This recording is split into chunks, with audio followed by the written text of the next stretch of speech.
Prophet Muhammad. Description of Muhammad. Muhammad, peace be upon him, was born in Mecca, Makkah, Arabia, on Monday, 12 Rabi al-Awwal, 2nd of August, AD, 570. His mother, Amina, was the daughter of Wahbi ibn Abdu Manaf of the Zahra family. His father, Abdullah, was the son of Abdul Muttalib. His genealogy has been traced to the noble house of Ishmael, the son of Prophet Abraham in about the 40th descent. Muhammad's father died before his birth. Before he was 6 years old his mother died, and the doubly orphaned Muhammad was put under the charge of his grandfather Abdul Muttalib, who took the most tender care of him. But the chief died 2 years afterwards. On his deathbed he confided to his son Abu Talib the charge of the little orphan. Journey to Bizra, Christian monk merits Muhammad. When Muhammad was 12 years old, he accompanied his uncle Abu Talib on a mercantile journey to Syria, and they proceeded as far as Bizra. The journey lasted for some months. It was at Bizra that the Christian monk Bahira met Muhammad. He is related to have said to Abu Talib, "Return with this boy and guard him against the hatred of the Jews, for a great career awaits your nephew." Muhammad's honest and honorable character. After this journey, the youth of Muhammad seems to have been passed uneventfully, but all authorities agree in ascribing to him such correctness of manners and purity of morals as were rare among the people of Mecca. The fair character and the honorable bearing of the unobtrusive youth won the approbation of the citizens of Mecca, and by common consent he received the title of Al-Amin, the faithful. In his early years, Muhammad was not free from the cares of life. He had to watch the flocks of his uncle, who, like the rest of the Bani Hashim, had lost the greater part of his wealth. Solitary lifestyle of Muhammad's youth. From youth to manhood he led an almost solitary life. The lawlessness rife among the Meccans, the sudden outbursts of causeless and bloody quarrels among the tribes frequenting the fair of Okad, the Arabian Olympia, and the immorality and skepticism of the Quraysh, naturally caused feelings of pity and sorrow in the heart of the sensitive youth. Such scenes of social misery and religious degradation were characteristic of a depraved age. Muhammad's marriage to Khadija. When Muhammad was 25 years old, he traveled once more to Syria as a factor of a noble and rich Qurayshi widow named Khadija, and, having proved himself faithful in the commercial interests of that lady, he was soon rewarded with her hand in marriage. This marriage proved fortunate and singularly happy. Khadija was much the senior of her husband, but in spite of the disparity of age between them, the most tender devotion on both sides existed. This marriage gave him the loving heart of a woman who was ever ready to console him in his despair and to keep alive within him the feeble, flickering flame of hope when no man believed in him and the world appeared gloomy in his eyes. Troubled, lawless times for the Makkans. Until he reached 30 years of age, Muhammad was almost a stranger to the outside world. Since the death of his grandfather, authority in Mecca was divided among the 10 senators who constituted the governing body of the Arabian Commonwealth. There was no such accord among them as to ensure the safety of individual rights and property. Though family relations afforded some degree of protection to citizens, yet strangers were frequently exposed to persecution and oppression. In many cases they were robbed, not only of their goods, but even of their wives and daughters. At the instigation of the faithful Muhammad, an old league called the Federation of Fujal, that is, Favors, was revived with the object of repressing lawlessness and defending every weak individual, whether Meccan or stranger, free or slave, against any wrong or oppression to which he might be the victim within the territories of Mecca. When Muhammad reached 35 years, he settled by his judgment a grave dispute, which threatened to plunge the whole of Arabia into a fresh series of her oft-recurring wars. In rebuilding the sacred house of the Kaaba in AD 605, the question arose as to who should have the honor of raising the black stone, the most holy relic of that house, into its proper place. Each tribe claimed that honor. The senior citizen advised the disputants to accept for their arbitrator the first man to enter from a certain gate. The proposal was agreed upon, and the first man who entered the gate was Muhammad al-Amin. His advice satisfied all the contending parties. He ordered the stone to be placed on a piece of cloth and each tribe to share the honor of lifting it up by taking hold of a part of the cloth.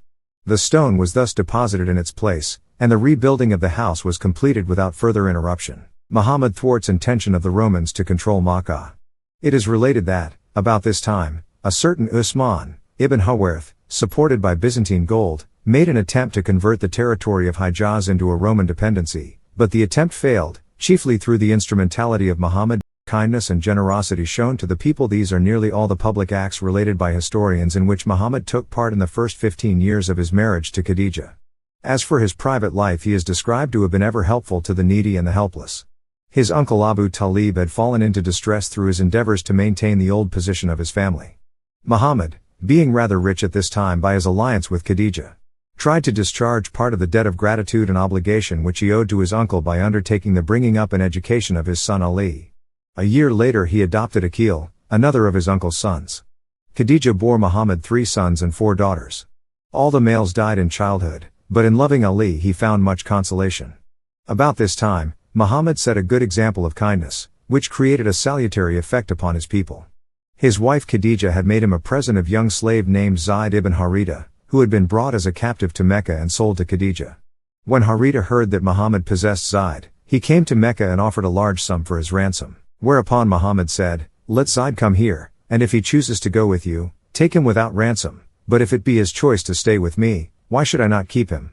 Zayd, being brought into Muhammad's presence, declared that he would stay with his master, who treated him as if he was his only son. Muhammad no sooner heard this than he took Zayd by the hand and led him to the black stone of Kaaba, where he publicly adopted him as his son, to which the father acquiesced and returned home well satisfied. Henceforward Zayd was called the son of Muhammad.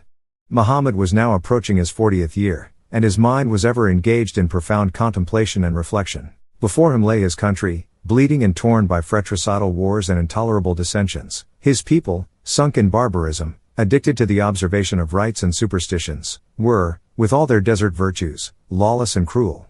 His 2 visits to Syria had opened to him a scene of unutterable moral and social desolation, rival creeds and sects tearing each other to pieces, carrying their hatred to the valleys and deserts of Hijaz, and rending the townships of Arabia with their quarrels and bitterness. Allah's divine inspiration touches Muhammad. For years after his marriage, Muhammad had been accustomed to secluding himself in a cave in Mount Hira, a few miles from Mecca. To this cave he used to go for prayer and meditation, sometimes alone and sometime with his family. There, he often spent the whole nights in deep thought and profound communion with the unseen yet all-knowing Allah of the universe. It was during one of those retirements and in the still hours of the night, when no human sympathy was near, that an angel came to him to tell him that he was the messenger of Allah sent to reclaim a fallen people to the knowledge and service of their Lord. Renowned compilers of authentic traditions of Islam agree on the following account of the first revelations received by the Prophet. Muhammad would seclude himself in the cave of Mount Hira and worship 3 days and nights. He would, whenever he wished, return to his family at Mecca and then go back again, taking within the necessities of life. Thus he continued to return to Khadija from time to time until one day the revelation came down to him and the angel Jibreel, appeared to him and said, "Read." But as Muhammad was illiterate, having never received any instruction in reading or writing, he said to the angel, "I am not a reader." The angel took a hold of him and squeezed him as much as he could bear, and then said again, "Read." Then Prophet said, "I am not a reader." The angel again seized the Prophet and squeezed him and said, "Read. In the name of your Lord, who has created all that exists, has created a man from a cloth, a piece of thick coagulated blood, read. And your Lord is the most generous, who has taught the writing by the pen, has taught man that which he knew not. 1-4 Quran. Then the Prophet repeated the words with a trembling heart. He returned to Khadija from Mount Hira and said, "Wrap me up. Wrap me up." She wrapped him in a garment until his fear was dispelled. He told Khadija what had occurred and that he was becoming either a soothsayer or one smitten with madness. She replied, "Allah forbid. He will surely not let such a thing happen, for you speak the truth, you are faithful in trust, you bear the afflictions of the people, you spend in good works what you gain in trade, you are hospitable and you assist your fellow men. Have you seen anything terrible?" Muhammad replied, "Yes," and told her what he had seen. Whereupon, Khadija said, "Rejoice, O dear husband, and be cheerful. He is whose hand stands Khadija's life bears witness to the truth of this fact, that you will be the prophet to this people." Khadija consults cousin knowledgeable of scriptures, confirmation of prophet. After this experience Khadija went to her cousin Waraka ibn Nawfal, who was old and blind and who knew the scriptures of the Jews and Christians, and is stated to have translated them into Arabic. When she told him of what she had heard, he cried out, "Holy! Holy! Verily, this is the Namus, the Holy Spirit, who came to Moses. He will be the prophet of his people. Tell him this and bid him to be brave at heart." When the 2 men met subsequently in the street, the blind old student of the Jewish and Christian scriptures spoke of his faith and trust. "I swear by him in whose hand Waraka's life is, Allah has chosen you to be the prophet of this people. They will call you a liar, they will persecute you, they will banish you, and they will fight against you. Oh, that I could live to those days. I would fight for these."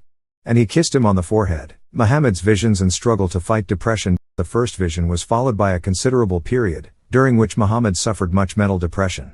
Only Almighty Allah knows what Muhammad must have been thinking and feeling at that time. He may have been worried about his visions, uncertain as to how the majority of the Makkans would treat Allah's blessing, since their own interests were at stake. The Makkans, at that time, relied heavily on trade that revolved around polytheistic and pagan rituals of false idols and statues and other things that they worshipped. One can't contemplate his future and responsibilities to the people of the world, as well as the challenges that Allah Almighty had chosen him for. Prophet rises to start his mission for Allah. The angel spoke to the grieved heart of hope and trust and of the bright future when he would see the people of the earth crowding into the one true faith. O you, Muhammad, enveloped in garments, arise and warn. And your Lord, Allah, magnify. He arose and engaged himself in the work to which he was called. Khadijah was the first to accept his mission. She was to believe in the revelations, to abandon the idolatry of her people and to join him in purity of heart and in offering up prayers to Allah the Almighty. The companions. At the beginning of his mission, Muhammad, hereinafter called the Prophet, opened his soul only to those who were attached to him and tried to free them from the gross practices of their forefathers. After Khadijah, his cousin Ali was the next companion. The Prophet used often to go into the desert around Mecca with his wife and young cousin that they might together offer their heartfelt thanks to the Lord of all nations for his manifold blessings. Once they were surprised by Abu Talib, the father of Ali. He said to the Prophet, "O son of my brother, what is this religion you are following?" "It is the religion of Allah, of his angels, of his messengers and of our ancestor Abraham," answered the Prophet. "Allah has sent me to his servants, to direct them towards the truth, and you, O my uncle, are the most worthy of all. It is meet that I should thus call upon you, and it is meet that you should accept the truth and help in spreading it." Abu Talib replied, "Son of my brother, I cannot abjure the religion of my fathers, but by the Supreme Lord, while I am alive, none shall dare to injure you." Then turning towards Ali, the venerable chief asked what religion was his. Ali answered, "O father, I believe in Allah and his Prophet and go with him." Abu Talib replied, "Well my son, he will not call you to anything except what is good, therefore you are free to go with him." After Ali, Muhammad's adopted son Zayd became a convert to the new faith. He was followed by Abu Bakr, a leading member of the Quraysh tribe and an honest, wealthy merchant who enjoyed great consideration among his compatriots. He was but 2 years younger than the Prophet. His adoption of the new faith was of great moral effect. Soon after, 5 notables presented themselves before the Prophet and accepted Islam. Several converts also came from lower classes of the Arabs to adopt the new religion. Proliferation of Islamic knowledge by our Prophet. For 3 weary long years, the Prophet labored very quietly to deliver his people from the worship of idols. Polytheism was deeply rooted among the people. It offered attractions, which the new faith in its purity did not possess.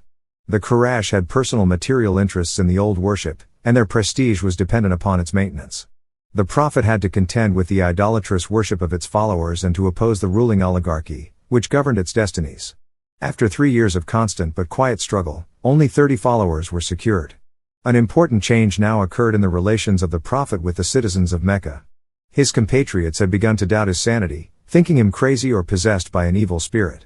Hitherto he preached quietly and unobtrusively. He now decided to appeal publicly to the Meccans, requesting them to abandon their idolatry.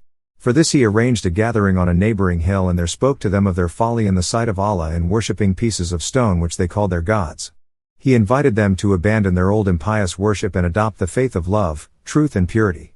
He warned them of the fate that had overtaken past races who had not heeded the preaching of former prophets. But the gathering departed without listening to the warning given them by the Prophet. Having thus failed to induce his fellow citizens to listen to him, he turned his attention to the strangers arriving in the city on commerce or pilgrimage. But the Quraysh made attempts to frustrate his efforts.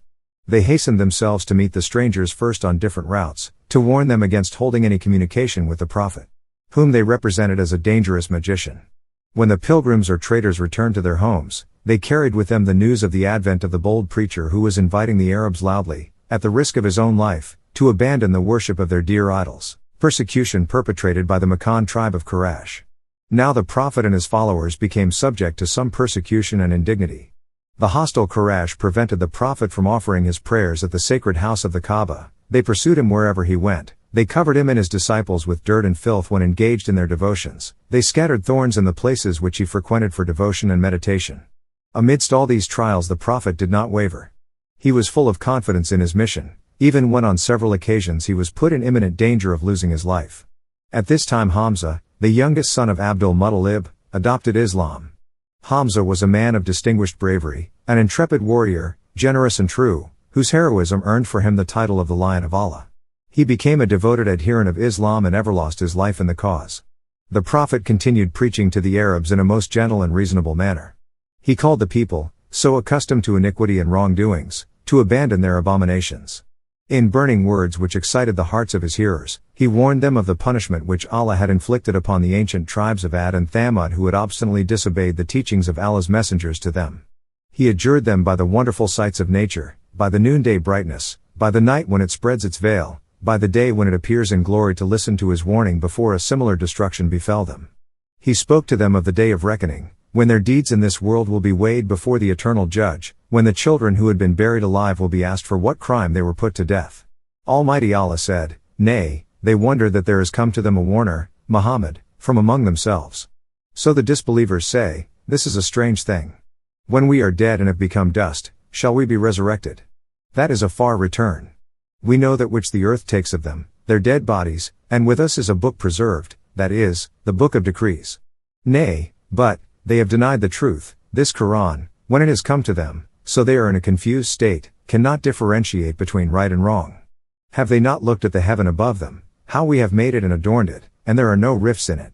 And the earth? We have spread it out, and set thereon mountains standing firm, and have produced therein every kind of lovely growth, plants. An insight and a reminder for every slave turning to Allah, that is, the one who believes in Allah and performs deeds of his obedience. And always begs his pardon. And we send down blessed water, rain, from the sky, then we produce therewith gardens and grain, every kind of harvests that are reaped. And tall date palms, with ranged clusters, a provision for Allah's slaves. And we give life therewith to a dead land. Thus will be the resurrection of the dead. Denied before them, that is, these pagans of Makkah who denied you, O Muhammad, the people of Noah, and the dwellers of Ras, and the Thamud, and Ad, and Pharaoh, and the brethren of Lot, and the dwellers of the wood, and the people of Tuba, every one of them denied their messengers, so my threat took effect.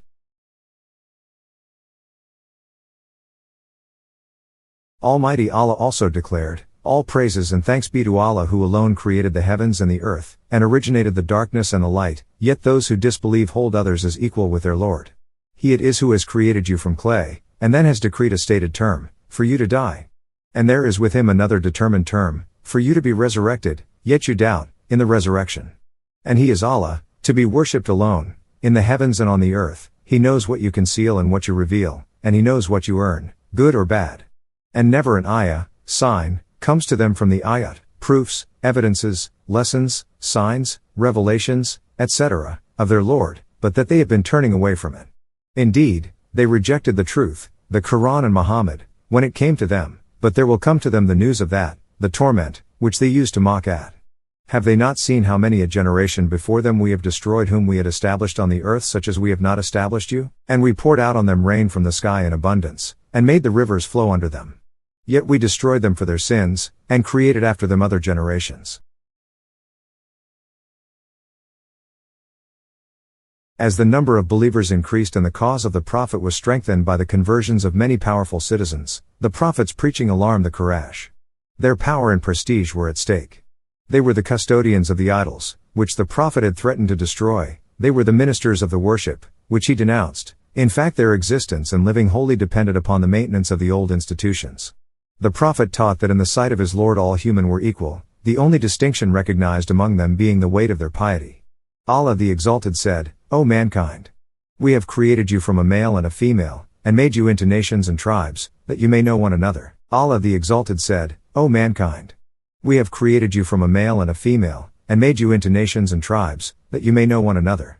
Verily, the most honorable of you in the sight of Allah is that believer who has at taqwa, one of the muttaqun, pious and righteous persons who fear Allah much, abstain from all kinds of sins and evil deeds which he has forbidden, and love Allah much, perform all kinds of good deeds which he has ordained. Verily, Allah is all-knowing, all-aware." The Quraysh would have none of this leveling of distinctions, as it reflected upon their long inherited privileges. Accordingly, they organized a system of persecution in order to suppress the movement before it became firmly established. They decided that each family should take upon itself the task of stamping out the new faith on the spot. Each household tortured its own members or adherents or slaves who were supposed to have connected themselves with the new religion. With the exception of the Prophet, who was protected by Abu Talib and his kinsmen, and Abu Bakr, and a few others who were either distinguished by their rank or possessed some influence among the Quraysh, all other converts were subjected to different sorts of torture. Some of them were thrown into prison, starved, and then flogged. The hill of Ramada and the place called Bada thus became scenes of cruel torture. Quraysh fear spread of Islam, try in vain to blackmail Prophet. One day the Quraysh tried to induce the Prophet to discontinue his teachings of the new religion, which had sown discord among their people. Utbah ibn Rabi'ah was delegated to see the Prophet and speak to him. Utbah said, "O son of my brother, you are distinguished by your qualities, yet you have sown discord among our people and cast dissension in our families. You denounced our gods and goddesses and you charge our ancestors with impiety. Now we are come to make a proposition to you, and I ask you to think well before you reject it." "I am listening to you, O father of Walid," said the Prophet. "O son of my brother, if by this affair you intend to acquire riches, honors, and dignity, we are willing to collect for you a fortune larger than is possessed by any one of us. We shall make you our chief and will do nothing without you. If you desire dominion, we shall make you our king, and if the demon which possesses you cannot be subdued, we will bring you doctors and give them riches until they cure you." When Utbah had finished his discourse, the Prophet said, "Now listen to me, O father of Walid." "I listen." He replied. The Prophet recited to him the first 13 verses of Surah Fusilat, which may be interpreted as follows. These letters are one of the miracles of the Quran, and none but Allah alone knows their meanings. A revelation from Allah the most beneficent, the most merciful. A book whereof the verses are explained in detail, a Quran in Arabic for people who know, giving glad tidings of paradise to the one who believes in the oneness of Allah, Islamic monotheism, and fears Allah much, abstains from all kinds of sins and evil deeds, and loves Allah much, performing all kinds of good deeds which He has ordained, and warning of punishment in the hellfire to be the one who disbelieves in the oneness of Allah, but most of them turn away, so they listen not. And they say, "Our hearts are under coverings, screened, from that to which you invite us, and in our ears is deafness, and between us and you is a screen, so work you, on your way, verily we are working, on our way." Say, "O Muhammad, I am only a human being like you. It is inspired in me that your Ilah, God, is one Ilah, God, Allah, therefore take the straight path to Him, with true faith Islamic monotheism, and obedience to Him, and seek forgiveness of Him, and woe to al-mushrikeen, polytheists, pagans, idolaters, and disbelievers in the oneness of Allah, etc., those who worship others along with or set up rivals or partners to Allah, etc., those who give not the zakat and they are disbelievers in the hereafter. Truly, those who believe in the oneness of Allah and in His Messenger Muhammad, Islamic monotheism, and do righteous good deeds, for them will be an endless reward that will never stop, paradise." Say, "O Muhammad, do you verily disbelieve in Him who created the earth in 2 days and you set up rivals, in worship, with Him? That is the Lord of the Alameen, mankind, jinn and all that exists. He placed therein, the earth, firm mountains from above it, and He blessed it, and measured therein its sustenance, for its dwellers, in 4 days equal, all these 4 days were equal in the length of time. For all those who ask, about its creation. Then He istawa, rose over, towards the heaven when it was smoke, and said to it and to the earth, Come both of you willingly or unwillingly. They both said, We come, willingly. Then He completed and finished from their creation as 7 heavens in 2 days, and He made in each heaven with lamps, stars, to be an adornment as well as to guard, from the devils by using them as missiles against the devils. Such is the decree of Him the Almighty, the All-Knower. But if they turn away, then say, O Muhammad, I have warned you of a Saika, a destruction awful cry, torment, hit, a thunderbolt, like the Saika which overtook Ad and Thamud, people.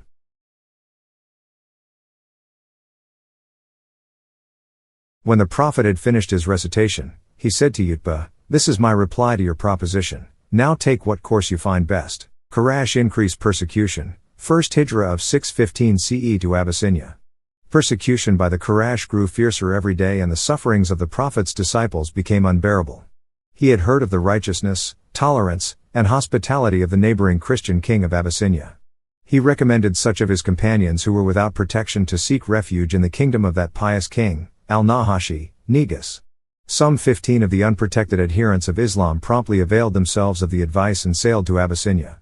Here they met with a very kind reception from the Negus. This is called the first Hijrah, migration, in the history of Islam and occurred in the 5th year of the Prophet Muhammad's mission, AD 615. These emigrants were soon followed by many of their fellow sufferers, until the number reached 83 men and 18 women. The hostile Quraysh, furious at the escape of their victims, sent deputes to the king of Abyssinia to request him to deliver up the refugees, that they might be put to death for adjuring their old religion and embracing a new one. The king summoned the poor fugitives and inquired of them what was the religion, which they had adopted in preference to their old faith. Jafar, son of Abu Talib and brother of Ali, acted as spokesman for the exiles.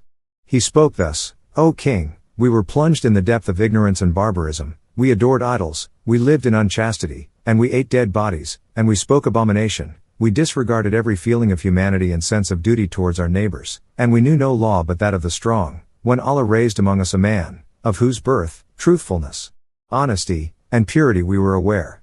He called us to profess the unity of Allah and taught us to associate nothing with Him. He forbade us the worship of idols and enjoined us to speak the truth, to be faithful to our trusts, to be merciful, and to regard the rights of neighbors. He forbade us to speak evil of the worship of Allah and not to return to the worship of idols of wood and stone, and to abstain from evil, to offer prayers, to give alms, to observe the fast. We have believed in Him, we have accepted His teachings and His injunctions to worship Allah alone and to associate nothing with Him. Hence our people have persecuted us, trying to make us forego the worship of Allah and return to the worship of idols of wood and stone and other abominations. They have tortured us and injured us until, finding no safety among them, we have come to your kingdom trusting you will give us protection against their persecution." Al-Nahashi, Negus, king of Abyssinia, protects Muslims. After hearing the above speech, the hospitable king ordered the deputies to return to their people in safety and not to interfere with their fugitives. Thus the emigrants passed the period of exile in peace and comfort. While the followers of the Prophet sought safety in foreign lands against the persecution of their people, he continued his warnings to the Quraysh more strenuously than ever. Again they came to him with offers of riches and honor, which he firmly and utterly refused. But they mocked at him and urged him for miracles to prove his mission. He used to answer, "Allah has not sent me to work wonders, He has sent me to preach to you." Thus disclaiming all power of wonder working, the Prophet ever rested the truth of his divine mission upon his wise teachings. He addressed himself to the inner consciousness of man, to his common sense and to his own better judgment. "Say, O Muhammad, I am only a human being like you. It is inspired in me that your Ilah, God, is one Ilah, God Allah, therefore take the straight path to Him, with true faith, Islamic monotheism, and obedience to Him, and seek forgiveness of Him. And woe to al-mushrikeen, polytheists, pagans, idolaters, and disbelievers in the oneness of Allah etc., those who worship others along with Allah or set up rivals or partners to Allah etc." Quran. Despite all the exhortation of the Prophet, the Quraysh persisted in asking him for a sign. They insisted that unless some sign be sent down to him from his Lord, they would not believe. The disbelievers used to ask, "Why has Muhammad not been sent with miracles like previous prophets?" The Prophet replied, "Because miracles had proved inadequate to convince. Noah was sent with signs, and with what effect? Where was the lost tribe of Thamud? They had refused to receive the preaching of the Prophet Salih, unless he showed them a sign and caused the rock to bring forth a living camel. He did what they asked. In scorn they cut the camel's feet, and then during the Prophet to fulfill his threats of judgment, were found dead in their beds the next morning, stricken by the angel of the Lord." The Holy Quran is a miracle. There are some 17 places in the Quran, in which the Prophet Muhammad is challenged to work a sign, and he answered them all to the same or similar effect: Allah has the power of working miracles, and has not been believed. There were greater miracles in nature than any which could be wrought outside of it, and the Quran itself was a great, everlasting miracle. The Quran, the Prophet used to assert to the disbelievers, is a book of blessings which is a warning for the whole world. It is a complete guidance and explains everything necessary. It is a reminder of what is imprinted on human nature and is free from every discrepancy and from error and falsehood. It is a book of true guidance and a light to all. As to the sacred idols, so much honored and esteemed by the pagan Arabs, the Prophet openly recited, "They are but names which you have named, you and your fathers, for which Allah has sent down no authority." When the Prophet thus spoke reproachfully of the sacred gods of the Quraysh, the latter redoubled their persecution. But the Prophet, nevertheless, continued his preaching undaunted by the hostility of his enemies or by their bitter persecution of him. And despite all opposition and increased persecution, the new faith gained ground. The national fair at Okad near Mecca attracted many desert Bedouins and trading citizens of distant towns. These listened to the teachings of the Prophet, to his admonitions, and to his denunciations of their sacred idols and of their superstitions. They carried back all that they had heard to their distant homes, and thus the advent of the prophet was made known to almost all parts of the peninsula. Maccan's plea to Abu Talib to stop the prophet. The Meccans, however, were more than ever furious at the prophet's increasing preaching against their religion. They asked his uncle Abu Talib to stop him, but he could not do anything. As the prophet persisted in his ardent denunciations against their ungodliness and impiety, they turned him out from the Kaaba where he used to sit and preach, and subsequently went in a body to Abu Talib. They urged the venerable chief to prevent his nephew from abusing their gods any longer or uttering any ill words against their ancestors. They warned Abu Talib that if he would not do that, he would be excluded from the communion of his people and driven to side with Muhammad. The matter would then be settled by fight until one of the two parties were exterminated. Abu Talib neither wished to separate himself from his people, nor forsake his nephew for the idolaters to revenge themselves upon. He spoke to the prophet very softly and begged him to abandon his affair. To this suggestion the prophet firmly replied, "O my uncle, if they placed the sun in my right hand and the moon in my left hand to cause me to renounce my task, verily I would not desist therefrom until Allah made manifest his cause or I perished in the attempt." The prophet, overcome by the thought that his uncle and protector was willing to desert him, turned to depart. But Abu Talib called him loudly to come back, and he came. "Say whatever you please, for by the Lord I shall not desert you ever." Abu Talib protects his nephew, the prophet. The Quraysh again attempted in vain to cause Abu Talib to abandon his nephew. The venerable chief declared his intention to protect his nephew against any menace or violence. He appealed to the sense of honor of the two families of the Bani Hashim and the Bani Muttalib, both families being kinsmen of the prophet, to protect their member from falling a victim to the hatred of rival parties. All the members of the two families nobly responded to the appeal of Abu Talib except Abu Lahab, one of the prophet's uncles, who took part with the persecutors. Umar al-Khattab submits to Islam. During this period, Umar al-Khattab adopted Islam. In him the new faith gained a valuable adherent and an important factor in the future development and propagation of Islam. Hitherto he had been a violent opposer of the prophet and a bitter enemy of Islam. His conversion is said to have been worked by the miraculous effect on his mind of a surah of the Quran which his sister was reading in her house, where he had gone with the intention of killing her for adopting Islam. Thus the party of the prophet had been strengthened by the conversation by his uncle Hamza, a man of great valor and merit, and of Abu Bakr and Umar, both men of great energy and reputation. The Muslims now ventured to perform their devotions in public. Quraysh divided into two factions, alarmed at the bold part which the prophet and his followers were not able to assume, and roused by the return of the deputies from Abyssinia and the announcement of their unsuccessful mission, the Quraysh determined to check by a decisive blow any further progress of Islam. Towards this end, in the 7th year of the mission, they made a solemn covenant against the descendants of Hashim and Muttalib, engaging themselves to contract no marriage with any of them and to have no communication with them. Upon this, the Quraysh became divided into two factions, and the two families of Hashim and Muttalib all repaired to Abu Talib as their chief. Abu Lahab's hatred of Islam. Abu Lahab, the prophet's uncle, however, out of his inveterate hatred of his nephew and his doctrine, went over to the opposite party, whose chief was Abu Sufyan ibn Harb, of the family of Umayyah. The persecuted party, Muslims as well as idolaters, betook themselves to a defile on the eastern skirts of Mecca. They lived in this defensive position for 3 years. The provisions, which they had carried with them, were soon exhausted. Probably they would have entirely perished but for the sympathy and occasional help received from less bigoted compatriots. Reconciliation of the Quraysh. Towards the beginning of the 10th year of the mission, reconciliation was concluded between the Quraysh and the two families of Hashim and Abdul Muttalib through the intermediation of Hisham ibn Umar and Zubayr ibn Abu Umayyah. Thus, the alliance against the two families was abolished, and they were able to return to Mecca. During the period the prophet and his kinspeople passed in their defensive position, Islam made no progress outside, but in the sacred months, when violence was considered sacrilege, the prophet used to come out of his temporary prison to preach Islam to the pilgrims. Death of Abu Talib and Khadijah died in the following year. Both Abu Talib and Khadijah died. Thus the prophet lost in Abu Talib the kind guardian of his youth who had hitherto protected him against his enemies, and in Khadijah his most encouraging companion.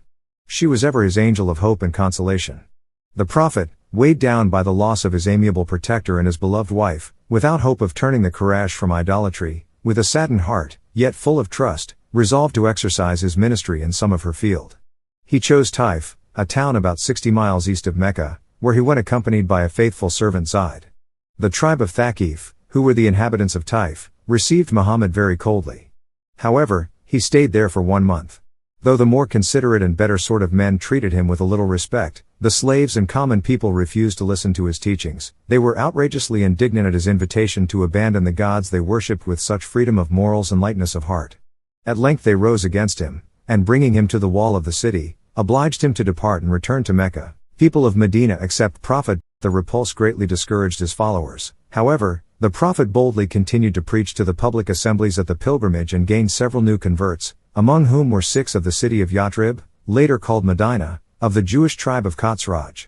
When these Yathribites returned home, they spread the news among their people that a prophet had arisen among the Arabs who was to call them to Allah and put an end to their inquiries. Miraj, ascension to the heavens, on a creature called Buraq. In the 12th year of his mission, the prophet made his night journey from Mecca to Jerusalem, and thence to heaven. His journey, known in history as Miraj, ascension, was a real bodily one and not only a vision.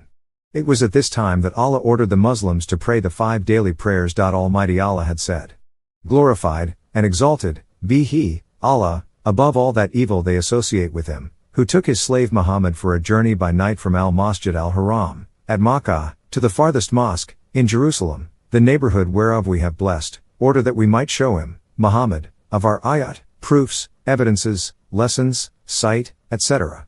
Verily, He is the All-Hearer, the All-Seer."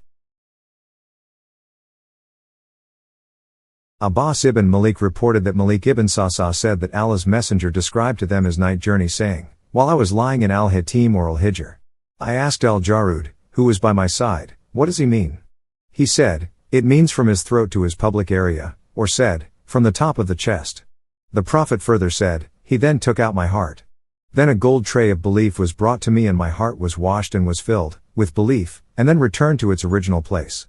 Then a white animal which was smaller than a mule and bigger than a donkey was brought to me."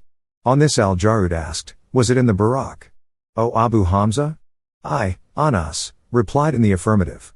The Prophet said, "The animal's step was so wide that it reached the farthest point within the reach of the animal's sight. I was carried on it." Miraj, Muhammad's encounter with Adam, Hadith. Gabriel set out with me till we reached the nearest heaven. When he asked for the gate to be opened, it was asked, "Who is it?" Gabriel answered, "Gabriel." It was asked, "Who is accompany you?" Gabriel replied, "Muhammad." It was asked, "Has Muhammad been called?" Gabriel replied in the affirmative. Then it was said, "He is welcomed. What an excellent visit his is." The gate was opened, and when I went over the first heaven, I saw Adam there. Gabriel said to me, "This is your father, Adam, pay him your greetings." So I greeted him and he returned the greetings to me and said, "You are welcomed, O pious son and pious prophet." Miraj, Muhammad's encounter with John and Jesus, Hadith. Then Gabriel ascended with me till we reached the second heaven. Gabriel asked for the gate to be opened. It was asked, "Who is it?" Gabriel answered, "Gabriel." It was asked, "Who is accompany you?" Gabriel replied, "Muhammad." It was asked, "Has he been called?" Gabriel answered in the affirmative. Then it was said, "He is welcomed. What an excellent visit his is." The gate was opened. When I went over the second heaven, here I saw John, Yahya, and Jesus, Isa, who were cousins of each other. Gabriel said to me, "These are John and Jesus, pay them your greetings." So I greeted them and both of them returned my greetings to me and said, "You are welcomed, O pious brother and pious prophet." Miraj, Muhammad's encounter with Joseph, Hadith. Then Gabriel ascended with me to the third heaven and asked for its gate to be opened. It was asked, "Who is it?" And Gabriel replied, "Gabriel." It was asked, "Who is accompany you?" Gabriel replied, "Muhammad." It was asked, "Has he been called?" Gabriel replied in the affirmative. Then it was said, "He is welcomed. What an excellent visit his is." The gate was opened, and when I went over the third heaven there I saw Joseph, Yusuf. Gabriel said to me, "This is Joseph, pay him your greetings." So I greeted him and he returned the greetings to me and said, "You are welcomed, O pious brother and pious prophet." Miraj, Muhammad's encounter with Enoch, Hadith. Then Gabriel ascended with me to the fourth heaven and asked for its gate to be opened. He was asked, "Who is it?" Gabriel replied, "Gabriel." It was asked, "Who is accompany you?" Gabriel replied, "Muhammad." It was asked, "Has he been called?" Gabriel replied in the affirmative. Then it was said, "He is welcomed. What an excellent visit his is." The gate was opened, and when I went over the fourth heaven, there I saw Enoch, Idris. Gabriel said to me, "This is Enoch, pay him your greetings." So I greeted him and he returned the greetings to me and said, "You are welcomed, O pious brother and pious prophet." Miraj, Muhammad's encounter with Aaron, Hadith. Then Gabriel ascended with me to the fifth heaven and asked for its gate to be opened. It was asked, "Who is it?" Gabriel replied, "Gabriel." It was asked, "Who is accompany you?" Gabriel replied, "Muhammad." It was asked, "Has he been called?" Gabriel replied in the affirmative. Then it was said, "He is welcomed, what an excellent visit his is." So when I went over the fifth heaven, there I saw Aaron, Harun. Gabriel said to me, "This is Aaron, pay higher greetings." So I greeted him and he returned the greetings to me and said, "You are welcomed, O pious brother and pious prophet." Miraj, Muhammad's encounter with Moses, Hadith. Then Gabriel ascended with me to the sixth heaven and asked for its gate to be opened. It was asked, "Who is it?" Gabriel replied, "Gabriel." It was asked, "Who is accompanying you?" Gabriel replied, "Muhammad." It was said, "Has he been called?" Gabriel replied in the affirmative. It was said, "He is welcomed. What an excellent visit his is." When I went over the sixth heaven, there I saw Moses, Musa. Gabriel said to me, "This is Moses, pay him your greeting." So I greeted him and he returned the greetings to me and said, "You are welcomed, O pious brother and pious prophet." When I left him, Moses, he wept. Someone asked him, "What makes you weep?" Moses said, "I weep because after me there has been sent, as prophet, a young man whose followers will enter paradise in greater numbers than my followers." Miraj, Muhammad's encounter with Abraham, Hadith. Then Gabriel ascended with me to the seventh heaven and asked for its gate to be opened. It was asked, "Who is it?" Gabriel replied, "Gabriel." It was asked, "Who is accompanying you?" Gabriel replied, "Muhammad." It was asked, "Has he been called?" Gabriel replied in the affirmative. Then it said, "He is welcomed. What an excellent visit his is." So when I went over the seventh heaven, there I saw Abraham, Ibrahim. Gabriel said to me, "This is your father, pay your greetings to him." So I greeted him and he returned the greetings to me and said, "You are welcomed, O pious son and pious prophet." Then I was made to ascend to Sidrat al-Muntaha, the lote tree of the utmost boundary. Behold, its fruits were like the jars of Hajar, a place near Medina, and its leaves were as big as the ears of elephants. Gabriel said, "This is the lote tree of the utmost in boundary."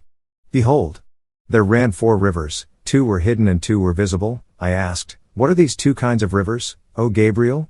He replied, "As for the hidden rivers, they are 2 rivers in paradise and the visible rivers are the Nile and the Euphrates."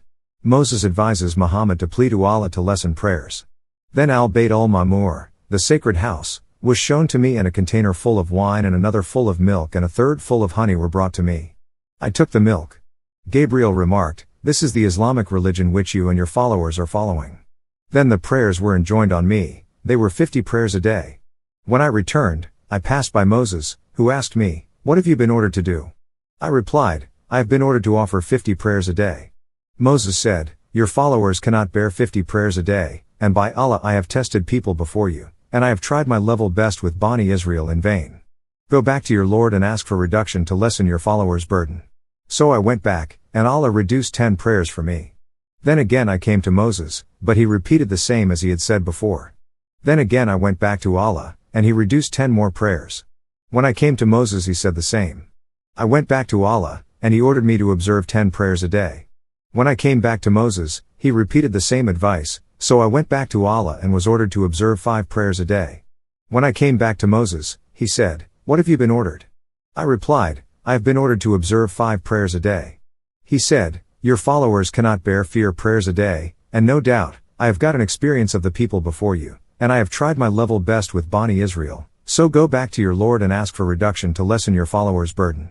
I said, 7 have requested so much of my Lord that I feel ashamed, but I am satisfied now and surrender to Allah's order. When I left, I heard a voice saying, "I have passed my order and have lessened the burden of my worshippers." Women's oath. People of Yathrib, Medina, submit to Islam. In this year, 12 men of Yathrib, of whom 10 were of the Jewish tribe of Khazraj and the other 2 of Aus, came to Mecca and took an oath of fidelity to the Prophet at Al-Aqaba, a hill on the north of that city. This oath was called the women's oath, not that any women were present at this time, but because a man was not thereby obliged to take up arms in defense of the Prophet or his religion, it being the same oath that was afterwards exacted of the women.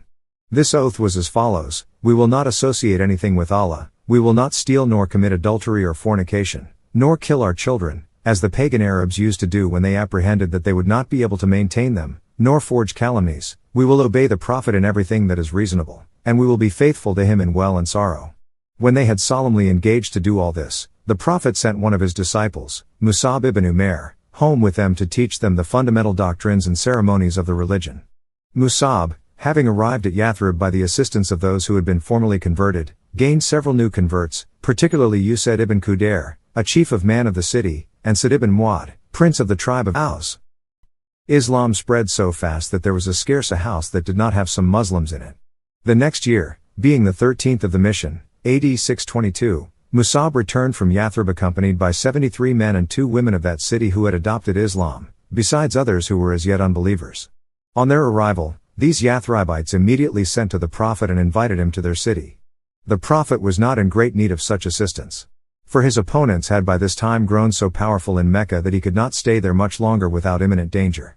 He therefore accepted their proposal and met them one night by appointment at Al-Aqaba attended by his uncle Al-Abbas, who, though he is not then a convert, wished his nephew well. Al-Abbas made a speech to those of Yathrib wherein he told them that, as the Prophet Muhammad was obliged to quit his native city and seek shelter elsewhere, and they had offered him their protection, they would do well not to deceive him, and that if they were not firmly resolved to defend and not to betray him, they had better declare their minds and let him provide for his safety in some other manner.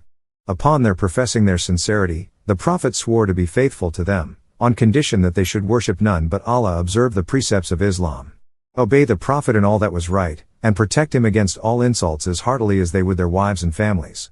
They then asked him what would be their return, if they should happen to be killed in the cause of Allah. He answered, Paradise, whereupon they pledged their faith to him and his cause. The Hijra, people of Yathrib, Medina, welcome Muslims. The Prophet then selected 12 men out of their number to act as his delegates. Thus was concluded the second covenant of Al-Aqaba.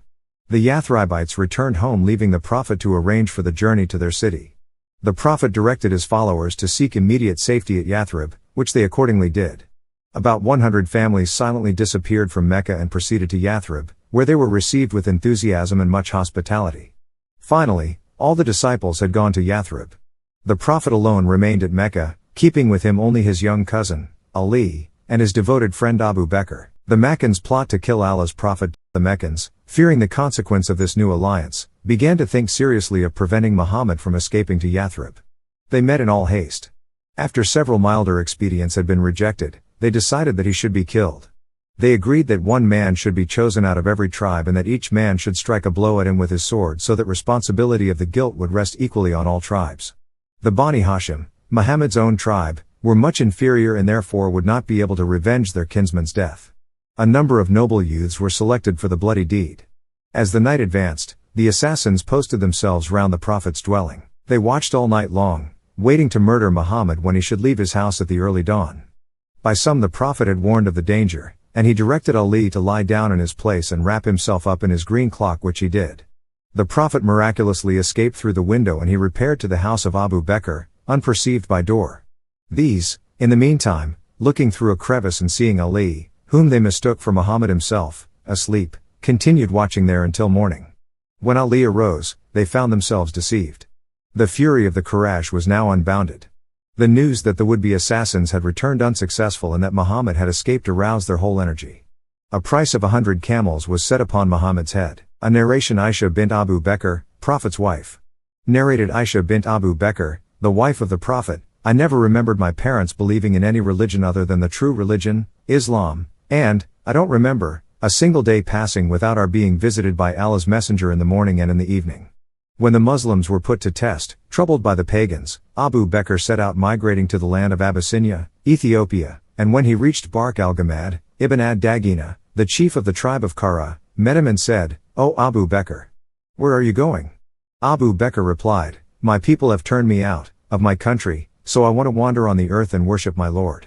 Ibn ad-Dagina said, O Abu Bakr, a man like you should not leave his homeland, nor should he be driven out, because you help the destitute, earn their living, and you keep good relations with your kith and kin.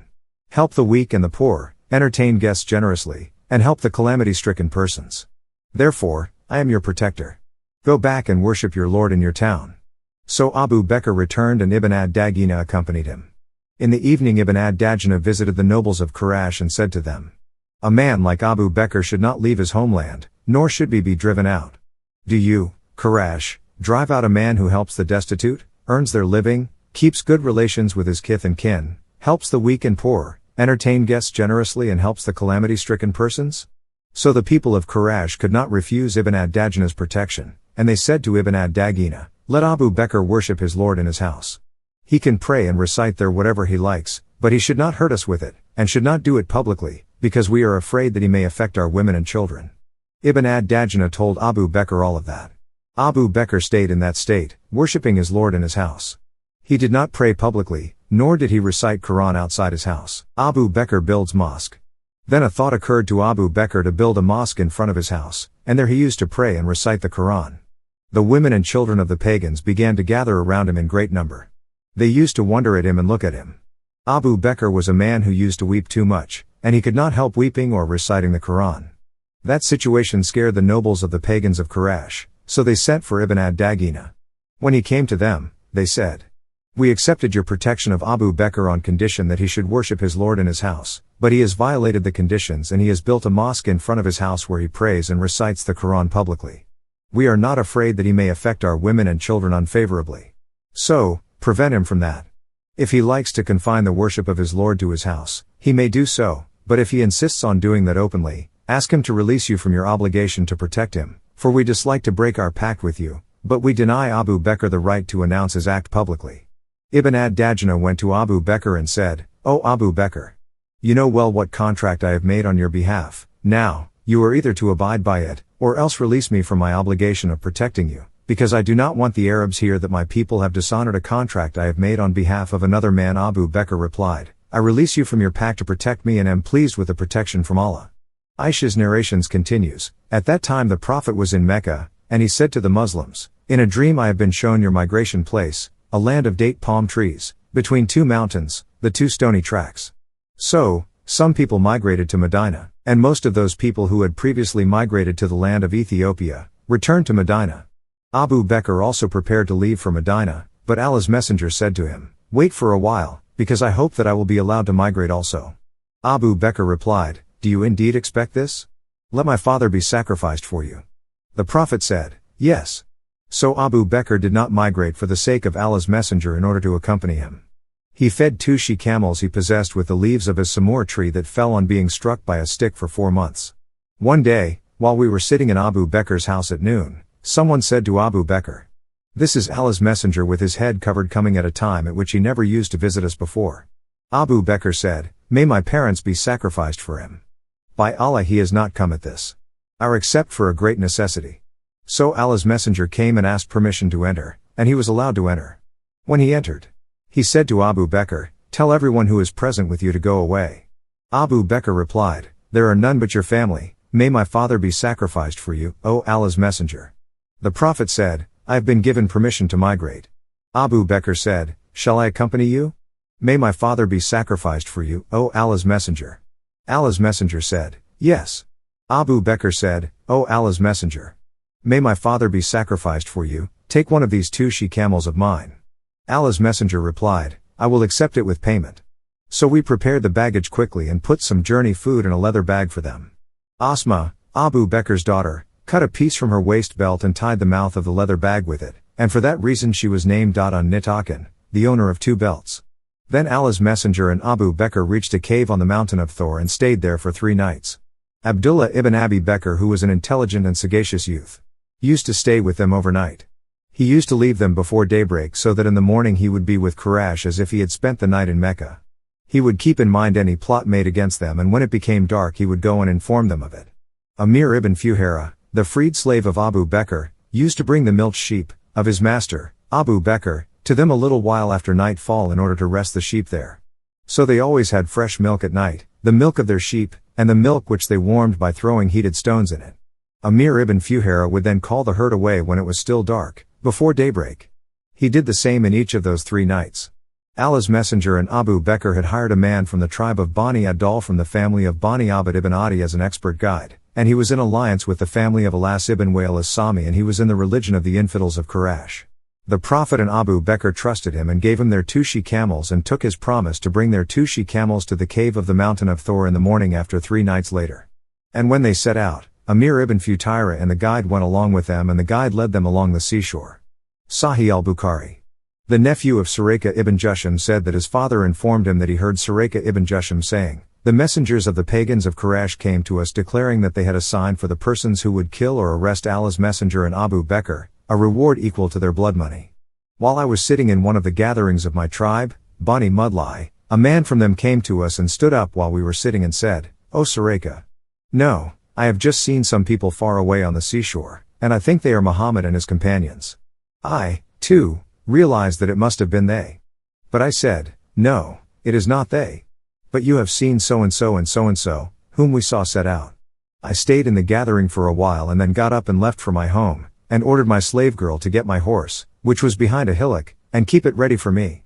Then I took my spear and left by the back door of my house, dragging the lower end of the spear on the ground and keeping it low. Then I reached my horse, mounted it and made it gallop. When I approached them, Muhammad and Abu Bakr, my horse stumbled and I fell down from it. Then I stood up, got hold of my quiver and took out the divining arrows and drew lots as to whether I should harm them or not, and the lot which I disliked came out. But I remounted my horse and let it gallop, giving no importance to the divining arrows. When I heard the recitation of the Quran by Allah's Messenger, who did not look hither and thither while Abu Bakr was doing it often, suddenly the forelegs of my horse sank into the ground up to the knees, and I fell down from it. Then I rebuked it, and it got up but could hardly take out its forelegs from the ground, and when it stood up straight again, its forelegs caused dust to rise up in the sky like smoke. Then again I drew lots with the divining arrows, and the lot which I disliked came out.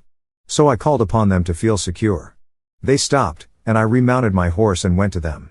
When I saw how I had been hampered from harming them, it came to my mind that the cause of Allah's Messenger, Islam, would become victorious. So I said to them, "Your people have assigned a reward equal to blood money for your head." Then I told them all the plans the people of Mecca had made concerning them. Then I offered them some journey food and goods, but they refused to take anything and did not ask for anything. But the Prophet said, "Do not tell others about us." Then I requested him to write for me a statement of security and peace. He ordered Amir ibn Fuhaira, who wrote it for me on a parchment. And then Allah's Messenger proceeded on his way. Sahih al-Bukhari, Holy Prophet travels to Medina, Hijrah. Narrated Urwa ibn Az-Zubair, Allah's Messenger met Az-Zubair in a caravan of Muslim merchants who were returning from Sham. Az-Zubair provided Allah's Messenger and Abu Bakr with white clothes to wear. When the Muslims of Medina heard the news of the departure of Allah's Messenger from Mecca, towards Medina, they started going to the Hara every morning. They would wait for them till the heat of the noon forced them to return. One day, after waiting for a long while, they returned home, and when they went into their houses, a Jew climbed up to the roof of one of the forts of his people to look for something, and he saw Allah's Messenger and his companions, dressed in white clothes, emerging out of the desert mirage. The Jew could not help shouting at the top of his voice, "O you Arabs! Here is your great man whom you have been waiting for." So all the Muslims rushed to their arms and received Allah's Messenger on the summit of Hara. The Prophet turned with them to the right and alighted at the quarters of Bani Amr ibn Auf, and this was on Monday in the month of Rabi al-Awwal. Abu Bakr stood up, receiving the people, while Allah's Messenger sat down and kept silent. Some of the Ansar who came and had not seen Allah's Messenger before began greeting Abu Bakr, but when the sunshine fell on Allah's Messenger and Abu Bakr came forward and shaded him with his sheet, only then the people came to know Allah's Messenger. Allah's Messenger stayed with Bani Amr ibn Auf for 10 nights and established the mosque of Quba, which was founded on piety. Allah's Messenger prayed in it and then mounted his she-camel and proceeded on, accompanied by the people till his she-camel knelt down at the place of the mosque of Allah's Messenger at Medina. Some Muslims used to pray there in those days. And that place was a yard for drying dates belonging to Suhail and Saul, the orphan boys who were under the guardianship of Azad and Zurara. When his she-camel knelt down, Allah's Messenger said, "This place, Allah willing, will be our abiding place." Allah's Messenger then called the 2 boys and told them to suggest a price for that yard so that he might take it as a mosque. The 2 boys said, "No, but we will give it as a gift, O Allah's Messenger." Allah's Messenger then built a mosque there. The Prophet himself started carrying unburned bricks for its building, and while doing so, he was saying, "This load is better than the load of Ka'bar, for it is more pious in the sight of Allah and purer and better rewardable." He was also saying, "O Allah, the actual reward is the reward in the hereafter, so bestow your mercy on the Ansar and the emigrants." Thus the Prophet recited, by way of proverb, the poem of some Muslim poet whose name is unknown to me. Ibn Shibab said, in the Hadiths, "It does not occur that Allah's Messenger recited a complete poetic verse other than this one." Sahih al-Bukhari. Hijra Islamic calendar marks this date. Thus was accomplished the Hijra, or the flight of Muhammad as called in European annals, from which the Islamic calendar dates. Yathrib renamed al-Madinah, Al-Munawwara, the illuminated city. When the Prophet Muhammad and his companions settled at Yathrib, this city changed its name, and henceforth was called Al-Madinah, Al-Munawwara, the illuminated city, or more shortly, Medina, the city. It is situated about 11 days' journey to the north of Mecca. At that time it was ruled by two Cottonite tribes, Aus and Khazraj. These two tribes, however, were constantly quarreling among themselves. It was only about that time when the Prophet announced his mission at Mecca that these tribes, after long years of continuous warfare, entered on a period of comparative peace. When the Prophet settled at Medina, the tribes of Aus and Khazraj forgot entirely their old feuds and were united together in the bond of Islam. Their old divisions were soon effaced, and the Ansar, the helpers of the Prophet, became the common designation of all Medinites who had helped the Prophet in his cause. Those who emigrated with him from Mecca received the title of Muhajirin, or the emigrants. The Prophet, in order to unite both classes in closer bonds, established between them a brotherhood, which linked them together as children of the same parents, with the Prophet as their guardian. Allah's apostle settles in Medina. The first step the Prophet took, after his settlement at Medina, was to build a mosque for the worship of Allah according to principles of Islam. Also, houses for the accommodation of the emigrants were soon erected. Muhammad's charter: Jews and Muslims unite to defend against enemies. Medina and its suburb were at this time inhabited by three distinct parties: the emigrants, the helpers, and the Jews. In order to weld them together into an orderly federation, the Prophet granted a charter to the people, clearly defining their rights and obligations. This charter represented the framework of the first commonwealth organized by the Prophet. It started thus: "In the name of He most merciful and compassionate Lord." This charter is given by Muhammad, the messenger of Allah, to all believers, whether of Quraysh or Medina, and all individuals of whatever origin who have made common cause with them, who shall all constitute one nation. The following are some extracts from the charter: "The state of peace and war shall be common to all Muslims. No one among them shall have the right of concluding peace with, or declaring war against, the enemies of his coreligionists. The Jews who attach themselves to our commonwealth shall be protected from all insults and vexations. They shall have an equal right with our people to our assistance and good offices. The Jews of the various branches and all others domiciled in Medina shall form with the Muslims one composite nation. They shall practice their religion as freely as the Muslims. The allies of the Jews shall enjoy the same security and freedom. The guilty shall be pursued and punished. The Jews shall join the Muslims in defending Medina all enemies. The interior of Medina shall be a sacred place for all who accept this charter. All true Muslims shall hold in abhorrence every man guilty of crime, injustice or disorder. No one shall uphold the culpable, though he be his nearest kin." After dealing with the interior management of the state, the charter concluded as follows: "All future disputes arising among those who accept this charter shall be referred, under Allah, to the Prophet." Thus this charter put an end to the state of anarchy that prevailed among the Arabs.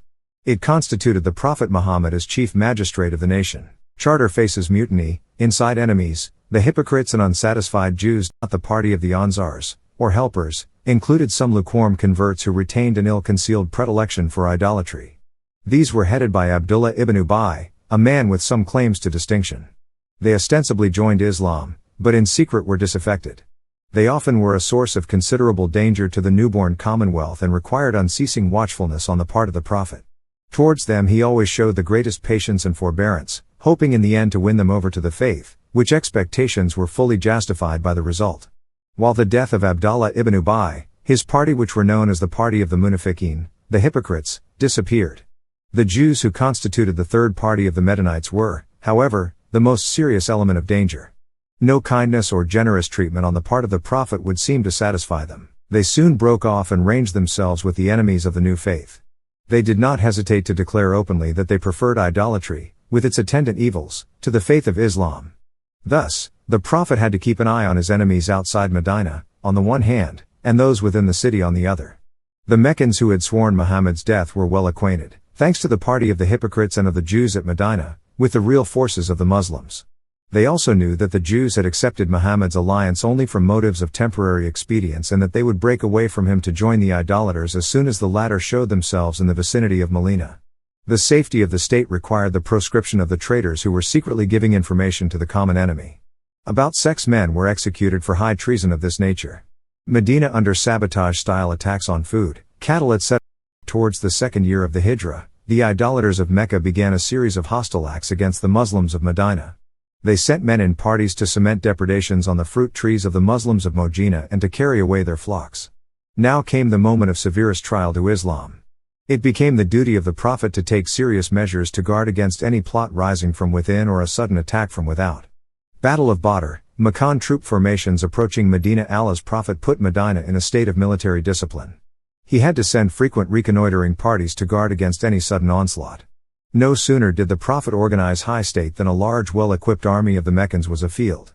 A force constituting of 1,000 men marched under Abu Jahl, a great enemy of Islam, towards Medina to attack the city.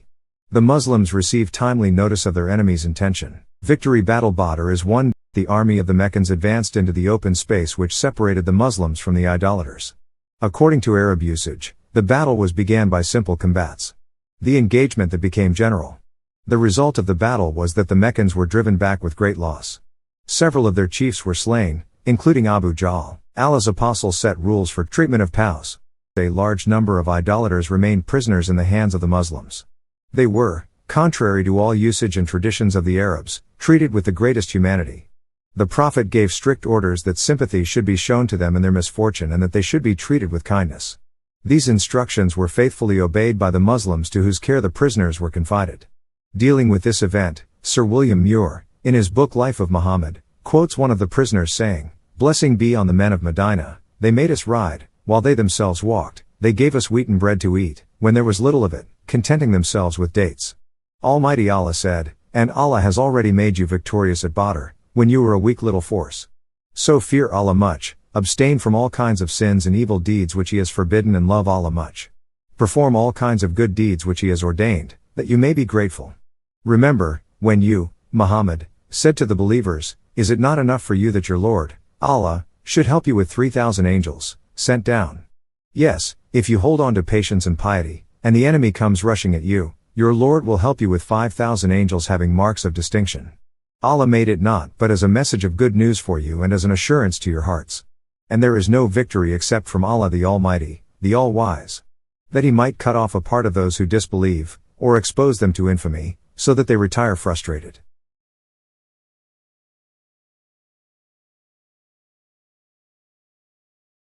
The remarkable circumstances, which led to the victory of Badr, and results, which followed from it, made a deep impression on the minds of the Muslims. The angels of the heaven had battled on their side against their enemies.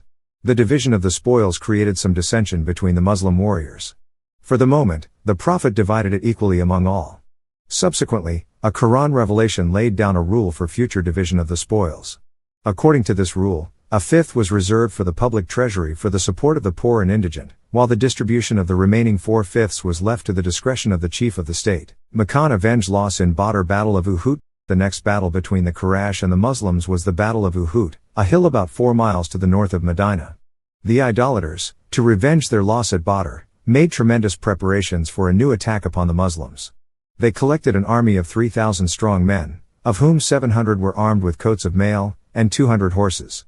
These forces advanced under the conduct of Abu Sufyan and encamped at a village 6 miles from Medina, where they gave themselves up to spoiling the fields and flocks of the Medinites. The Prophet, being much inferior to his enemies in number, at first determined to keep himself within the town and to receive them there, but afterwards, the advice of some of his companions prevailing, he marched out against them at the head of 1,000 men, of whom 100 were armed with coats of mail, but he had no more than 1 horse, besides his own and his whole army. With these forces he halted at Mount Uhud. He was soon abandoned by Abdullah ibn Ubay, the leader of the hypocrites, with 300 of his followers. Thus, the small force of the Prophet was reduced to 700. At Mount Uhud the Muslim troops passed the night, and in the morning, after offering their prayers, they advanced into the plain. The Prophet contrived to have the hill at his back, and, the better to secure his men from being surrounded, he placed 50 archers on the height in the rear, behind the troops, and gave them strict orders not to leave their posts whatever might happen.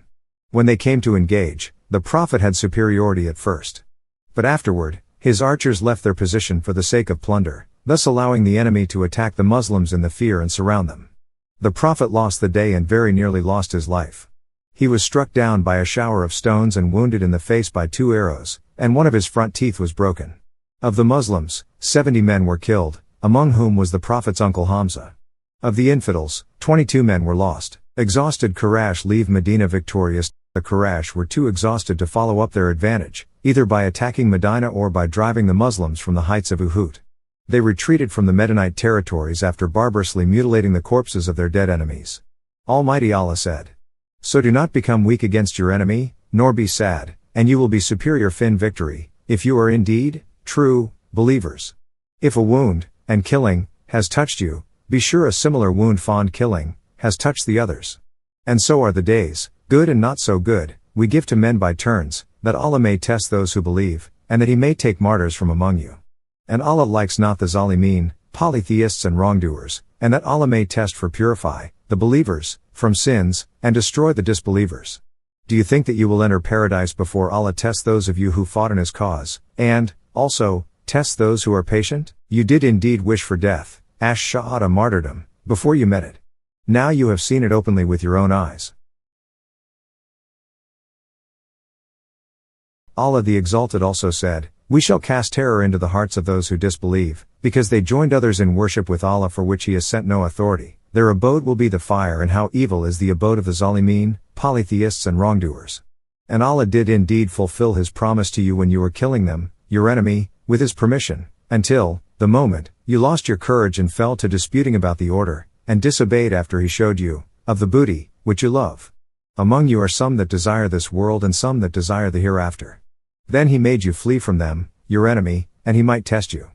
But surely, He forgave you, and Allah is most gracious to the believers. And remember when you run away, dreadfully, without even a casting aside glance at anyone, and the messenger, Muhammad, was in your rear calling you back.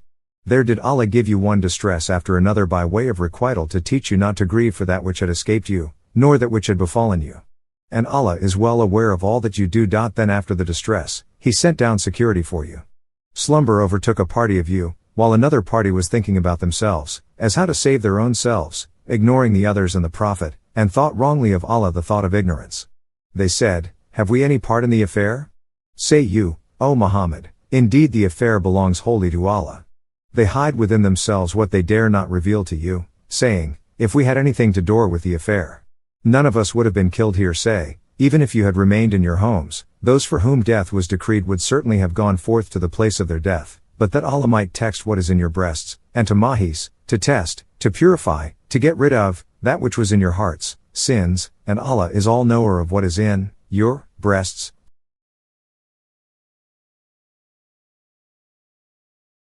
Quran. Narrated Al-Bara ibn Azib, the Prophet appointed Abdullah ibn Jubair as the commander of the infantry men, archers, who were 50 on the day of the battle of Uhud. He instructed them, "Stick to your place, and don't leave it even if you see birds snatching us, till I send for you, and if you see that we have defeated the infidels and made them flee, even then you should not leave your place till I send for you." Then the infidels were defeated. By Allah, I saw the women fleeing lifting up their clothes revealing their leg bangles and their legs. I saw the women fleeing lifting up their clothes revealing their leg bangles and their legs. So, the companions of Abdullah ibn Jubair said, "The booty. O people, the booty. Your companions have become victorious, what are you waiting for now?" Abdullah ibn Jubair said, "Have you forgotten what Allah's messenger said to you?" They replied, "By Allah, we will go to the people, the enemy, and collect our share from the war booty." But when they went to them, they were forced to turn back defeated. At that time Allah's messenger in their rear was calling them back. Only 12 men remained with the Prophet, and the infidels martyred 70 men from us. The Prophet and his companions caused the pagans to lose 140 men, 70 of whom were captured and 70 were killed. Then Abu Sufyan asked 3 times, "Is Muhammad present among these people?" The Prophet ordered his companions not to answer him. Then he asked 3 times, "Is Ibn Abu Qafa present amongst these people?" He asked again 3 times, "Is Ibn al-Khattab present among these people?" He then returned to his companions and said, "As for these men, they have been killed." Umar could not control himself and said to Abu Sufyan, "You told a lie, by Allah. O enemy of Allah! All those you have mentioned are alive, and the thing which will make you unhappy is still there." Abu Sufyan said, "Our victory today compensates for yours in the battle of Badr, and in war, the victory is always undecided and is shared in turns by the belligerents. You will find some of your killed men mutilated, but I did not urge my men to do so, yet I do not feel sorry for their deed." After that he started reciting cheerfully, "O Hubal, be superior." On that the Prophet said, to his companions, "Why don't you answer him back?" They said, "O Allah's messenger, what shall we say?" He said, "Say, Allah is higher and more sublime." Then Abu Sufyan said, "We have the idol of Al-Uzzah, and you have no Uzzah." The Prophet said, to his companions, "Why don't you answer him back?" They asked, O Allah's Messenger! What shall we say? He said, Say Allah is our helper and you have no helper. Sahih al-Bukhari. The moral effect of this disastrous battle was such as to encourage some neighboring nomad tribes to make forays upon the Medina territories, but most of these were repelled. More mutiny as charter members caused dissent. The Jews also were not slow to involve and trouble the Prophet and his followers. They tried to create disaffection among his people and slandered him and his adherents. They mispronounced the words of the Quran so as to give them an offensive meaning. They also caused their poets, who were superior in culture and intelligence, to use their influence to sow sedition among the Muslims.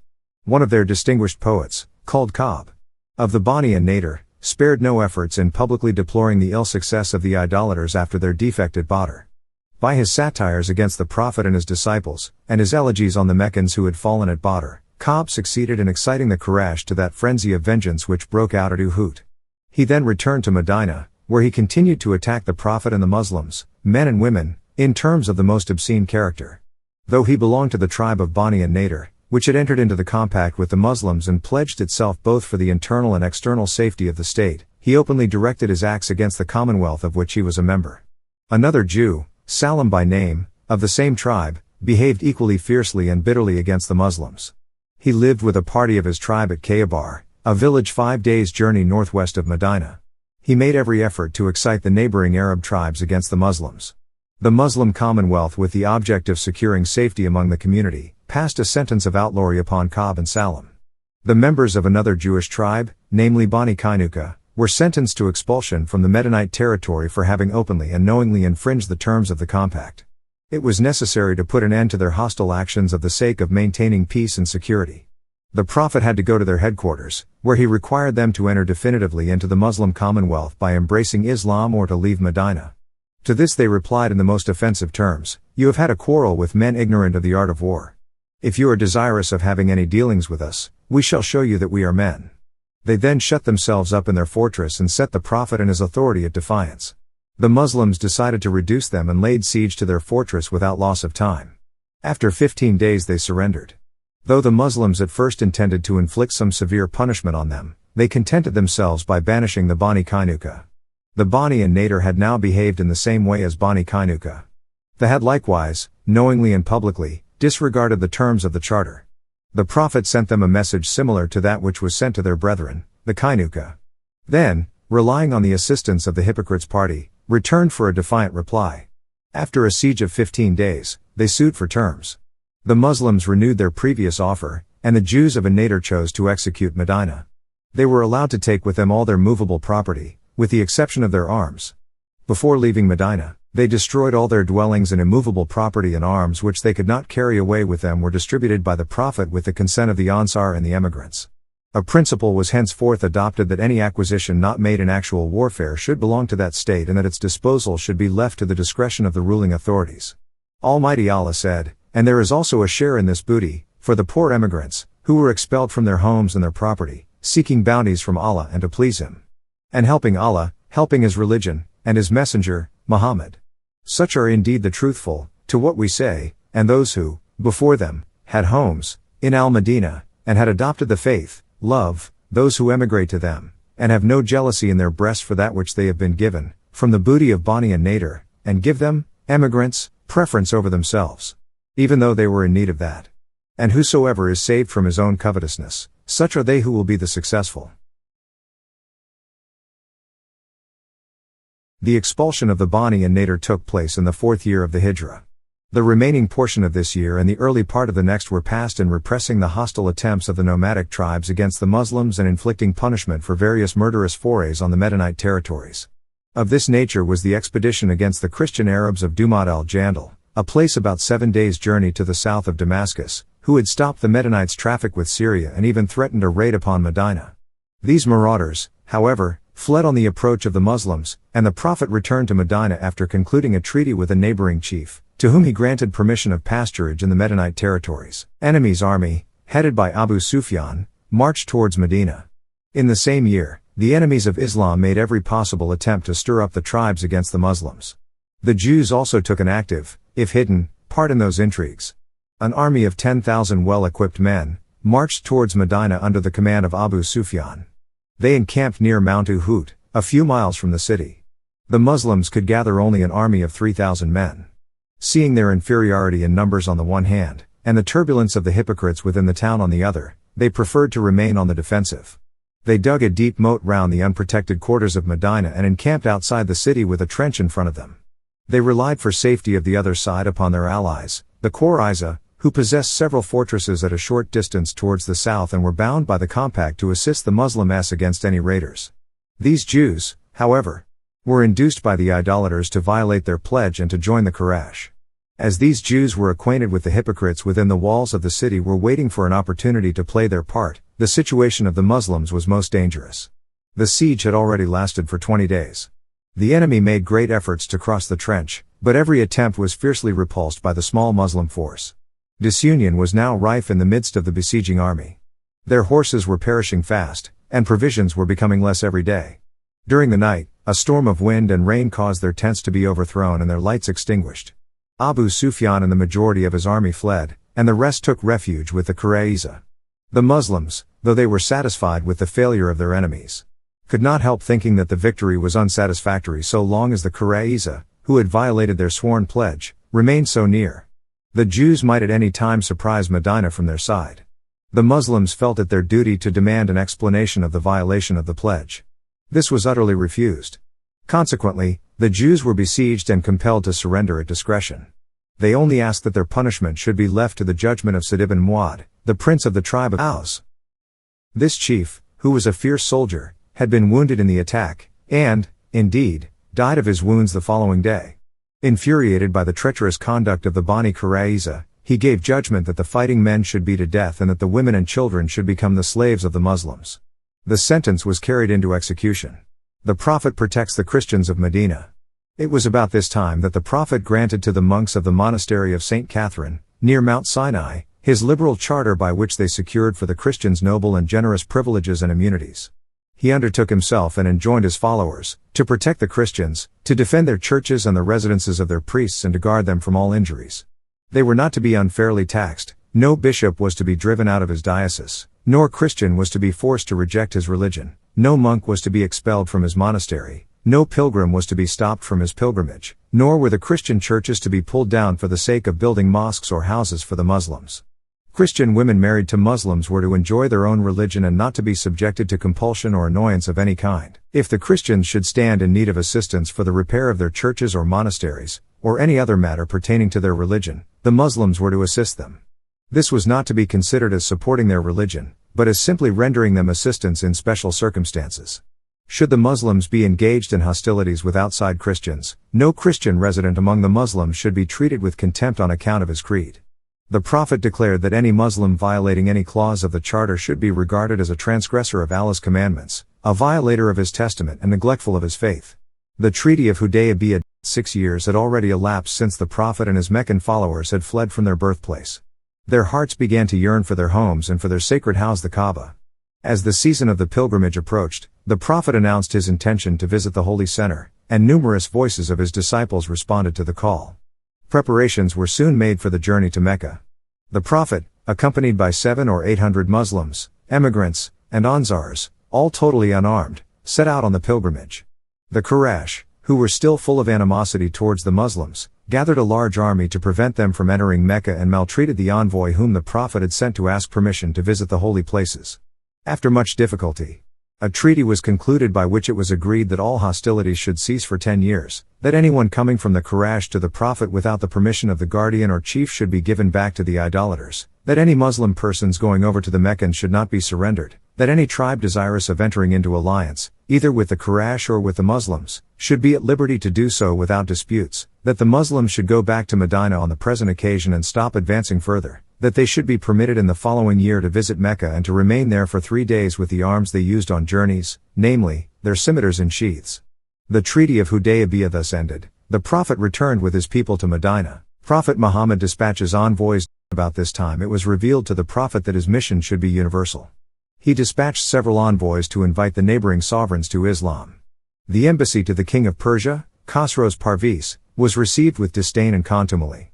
He was haughtily amazed at the boldness of the Mecca fugitive in addressing him on terms of equality. He was so enraged that he tore up into pieces the Prophet's letter of invitation to Islam and dismissed the envoy from his presence with great contempt. When the Prophet received information on this treatment, he calmly observed, "Thus will the empire of Khosrows be torn to pieces." Heraclius submits to Almighty God and embraces Islam. The embassy to Heraclitus, the emperor of the Romans, was received much more politely and reverentially. He treated the ambassador with great respect and sent the Prophet a gracious reply to his message. Another envoy was sent to an Arab prince of the Ghassanite tribe, a Christian feudatory of Heraclius. This prince, instead of receiving the envoy with any respect, cruelly murdered him. This act caused great consternation among the Muslims, who considered it as an outrage of international obligations. Narrated Abdullah ibn Abbas, Abu Sufyan ibn Harb informed me that Heraclius had sent a messenger to him while he had been accompanying a caravan from Quraysh. They were merchants doing business in Sham, Syria, Palestine, Lebanon, and Jordan, at the time when Allah's messenger had a truce with Abu Sufyan and Quraysh infidels. So Abu Sufyan and his companions went to Heraclius at Ilya, Jerusalem. Heraclitus called them in the court and he had all the senior Roman dignitaries around him. He called for his translator who, translating Heraclius's question, said to them, "Who among you is closely related to that man who claims to be a prophet?" Abu Sufyan replied, "I am the nearest relative to him, amongst the group." Heraclius said, "Bring him, Abu Sufyan, close to me and make his companions stand behind him." Abu Sufyan added, "Heraclius told his translator to tell my companions that he wanted to put some questions to me regarding that man, the prophet, and if I told a lie they, my companions, should contradict me. By Allah! Had I not been afraid of my companions labeling me a liar, I would have not have spoken the truth about the prophet." Abu Sufyan's narration continues, "The first question he asked me about him was, 'What is his family status among you?' I replied, 'He belongs to a good noble family amongst us.' Heraclius further asked, 'Has anybody among you ever claimed the same, to be a prophet, before him?' I replied, 'No.' He said, 'Was anybody amongst his ancestors a king?' I replied, 'No.' Heraclius asked, 'Do the nobles or the poor follow him?' I replied, 'It is the poor who follow him.' He said, 'Are his followers increasing or decreasing, day by day?' I replied, 'They are increasing.' He then asked, 'Does anybody amongst those who embrace his religion become displeased and renounce the religion afterwards?' I replied, 'No.' Heraclius said, 'Have you ever accused him of telling lies before his claim, to be a prophet?' I replied, 'No.' Heraclius said, 'Does he break his promises?' I replied, 'No. We are at truce with him but we do not know what he will do in it.' I could not find opportunity to say anything against him except that. Heraclius asked, 'Have you ever had a war with him?' I replied, 'Yes.' Then he said, 'What was the outcome of the battles?' I replied, 'Sometimes he was victorious and sometimes we.' Heraclius said, 'What does he order you to do?' I said, 'He tells us to worship Allah and Allah alone and not to worship anything along with him, and to renounce all that our ancestors had said. He orders us to pray, to speak the truth, to be chaste and to keep good relations with our kith and kin.' Heraclius asked the translator to convey to me the following, 'I asked you about his family and your reply was that he belonged to a very noble family. In fact, all the messengers come from noble families among their respective peoples. I questioned you whether anybody else among you claims such a thing, your reply was in the negative. If the answer had been in the affirmative, I would have thought that this man was following the previous man's statement. Then I asked you whether any one of his ancestors was a king. Your reply was in the negative, and if it had been in the affirmative, I would have thought that this man wanted to take back his ancestral kingdom. I further asked whether he was ever accused of telling lies before he said what he said and your reply was in the negative. So I wondered how a person who does not tell a lie about others could ever tell a lie about Allah. I then asked you whether the rich people followed him or the poor. You replied that it was the poor who followed him. And, in fact, all the messengers have been followed by this very class of people. Then I asked you whether his followers were increasing or decreasing. You replied that they were increasing, and, in fact, this is the way of true faith, till it is complete in all respects. I further asked you whether there was anybody, who, after embracing his religion, became displeased and discarded his religion. Your reply was in the negative, and, in fact this is, the sign of, true faith, when its delight enters the hearts and mixes with them completely. I asked you whether he had ever betrayed. You replied in the negative, and likewise the messengers never betray. Then I asked you what he ordered you to do. You replied that he ordered you to worship Allah and Allah alone and not to worship anything along with him, and forbade you to worship idols, and ordered you to pray, to speak the truth and to be chaste. If what you have said is true, He will very soon occupy this place underneath my feet, and I knew it, from the scriptures, that he was going to appear, but I did not know that he would be from you. And if I could reach him definitely, I would go immediately to meet him, and if I were with him, I would certainly wash his feet. Heraclius then asked for the letter addressed by Allah's messenger, which had been delivered by Dihya to the governor of Bisra, who forwarded it to Heraclius to read. The contents of the letter were as follows: In the name of Allah, the Beneficent, the Merciful. This letter is, from Muhammad, the slave of Allah and his messenger, to Heraclius, the ruler of Byzantine. Peace be upon him who follows the right path. Furthermore, I invite you to Islam, and if you become a Muslim you will be safe, and Allah will double your reward, and if you reject this invitation of Islam, you will be committing a sin by misguiding your subjects. And I recite to you Allah's statement, Say, O Muhammad, O people of the scripture, Jews and Christians, come to a word that is just between us and you, that we worship none but Allah, and that we associate no partners with him, and that none of us shall take others as lords besides Allah. Then, if they turn away, say, Bear witness that we are Muslims. Abu Sufyan then added, when Heraclius had finished his speech and had read the letter, there was a great hue and cry in the royal court. So we turned out of the court. I told my companions that the question of Ibn Abi Qabsha, the Prophet Muhammad, had become so prominent that even the king of Bani al-Asfar, Byzantine, was afraid of him. Then I started to become sure that he, the Prophet, would be the conqueror in the near future, till I embraced Islam. Allah guided me to it. The sub-narrator added that Ibn an-Natur was the governor of Ilya, Jerusalem, and Heraclius was the head of the Christians of Sham. Ibn an-Natur narrated that once while Heraclius was visiting Ilya, Jerusalem, he got up in the morning with a sad mood. Some of his priests asked him why he is in that mood. Heraclius was a foreteller and an astrologer. He replied, At night when I looked at the stars, I saw that the leader of those who practice circumcision had appeared, become the conqueror. Who are they who practice circumcision? The people replied, Except the Jews, nobody practices circumcision, so you should not be afraid of them, Jews. Just issue orders to kill every Jew present in the country. While they were discussing it, a messenger sent by the king of Ghassan to convey the news of Allah's messenger to Heraclius was brought in. Having heard the news, he, Heraclius, ordered the people to go and see whether the messenger of Ghassan was circumcised. The people, after seeing him, told Heraclius that he was circumcised. Heraclius then asked him about the Arabs. The messenger replied, Arabs also practice circumcision. After hearing that, Heraclius remarked that sovereignty of the Arabs had appeared. Heraclius then wrote a letter to his friend in Rome who was as good as Heraclius in knowledge. Heraclius then left for Homs, a town in Syria, and stayed there till he received the reply of his letter from his friend, who agreed with him in his opinion about the emergence of the prophet and the fact that he was a prophet. On that, Heraclius invited all the heads of the Byzantines to assemble in his palace at Homs. When they assembled, he ordered that all the doors of his palace be closed. Then he came out and said, O Byzantines! If success is your desire and if you seek right guidance and want your empire to remain, then give a pledge of allegiance to this prophet, embrace Islam. On hearing the views of Heraclius, the people ran towards the gates of the palace like onagers but found the doors closed. Heraclius realized their hatred towards Islam, and when he lost the hope of their embracing Islam, he ordered that they should be brought back in audience. When they returned, he said, What was already said was just to test the strength of your conviction, and I have seen it. The people prostrated before him and became pleased with him, and this was the end of Heraclius's story, in connection with his faith. Sahih al-Bukhari. Attack from the Jews of Khaybar thwarted. In the same year the Jews of Khaybar, a strongly fortified territory at a distance of 4 days' journey from Medina, showed implacable hatred towards the Muslims. United by alliance with the tribe of Ghatfan, as well as with other cognate tribes, the Jews of Khaybar made serious attempts to form a coalition against the Muslims. The Prophet and his adherents were apprised of this movement, and immediate measures were taken in order to repress any new attack upon Medina. An expedition of 1,400 men was soon prepared to march against Khaybar. The allies of the Jews left them to face the war with the Muslims all alone. The Jews firmly resisted the attacks of the Muslims, but eventually all their fortress had to be surrendered, one after the other, to their enemies. They prayed for forgiveness, which was accorded to them on certain conditions.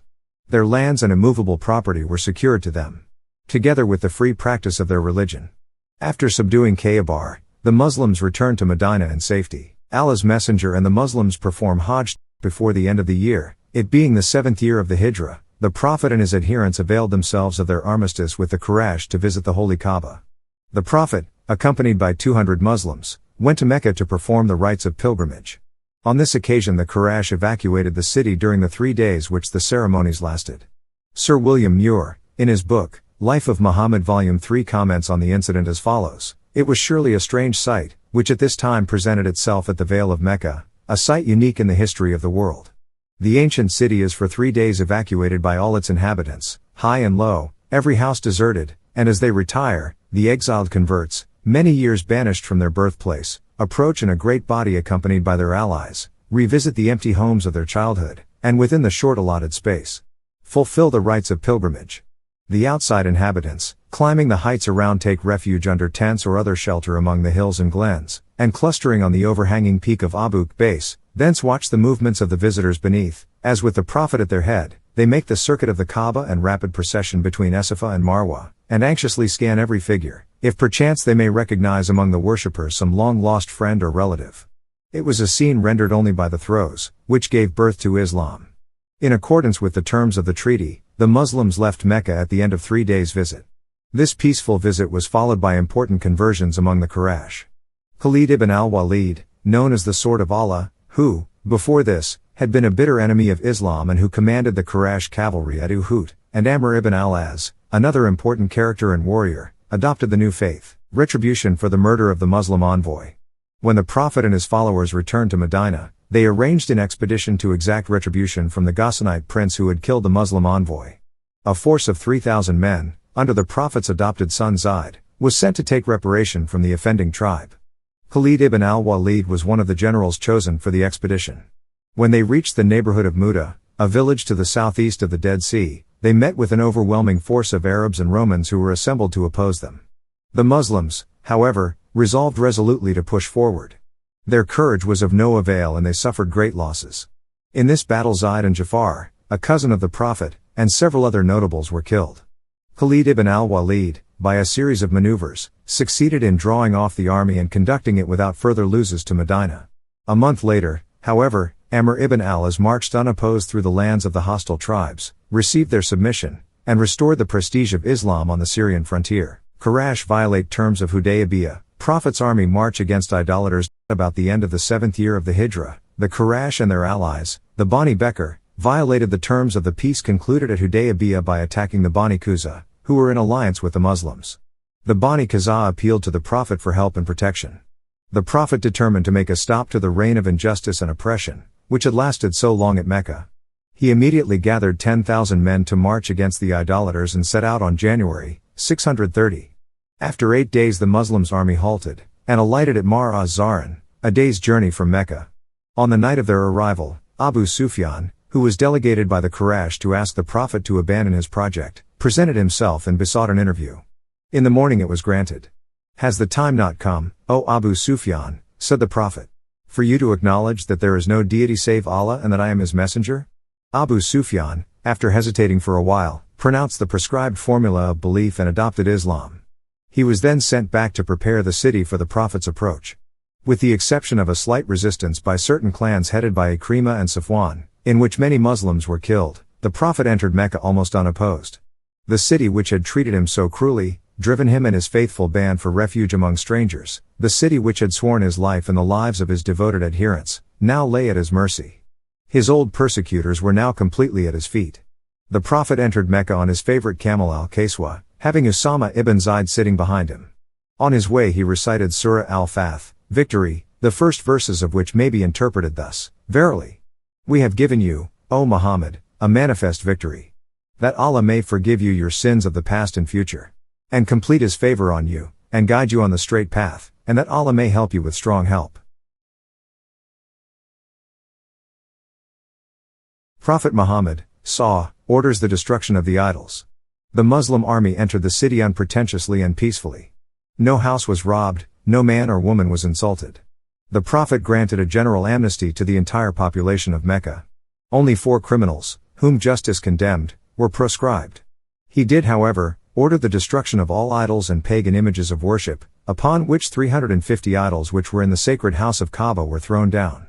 The Prophet himself destroyed a wooden pigeon hung from the roof and regarded as one of the deities of the Quraysh.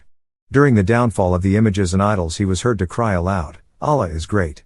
Truth has come and falsehood has vanished. Verily falsehood is fleeting." The old idolaters observed thoughtfully the destruction of their gods, which were utterly powerless. After the Prophet had abolished these pagan idols and every pagan rite, he delivered a sermon to the assembled people. He dwelt upon the natural brotherhood of man and the words of the Quran, O mankind! We have created you for a male and a female, and made you into nations and tribes, that you may know one another. Verily, the most honorable of you in the sight of Allah is that, believer, who has at taqwa, one of the muttaqun, pious, and righteous persons who fear Allah much, abstain from all kinds of sins and evil deeds which He has forbidden, and love Allah much, perform all kinds of good deeds which He has ordained. Verily Allah is all-knowing, all-aware.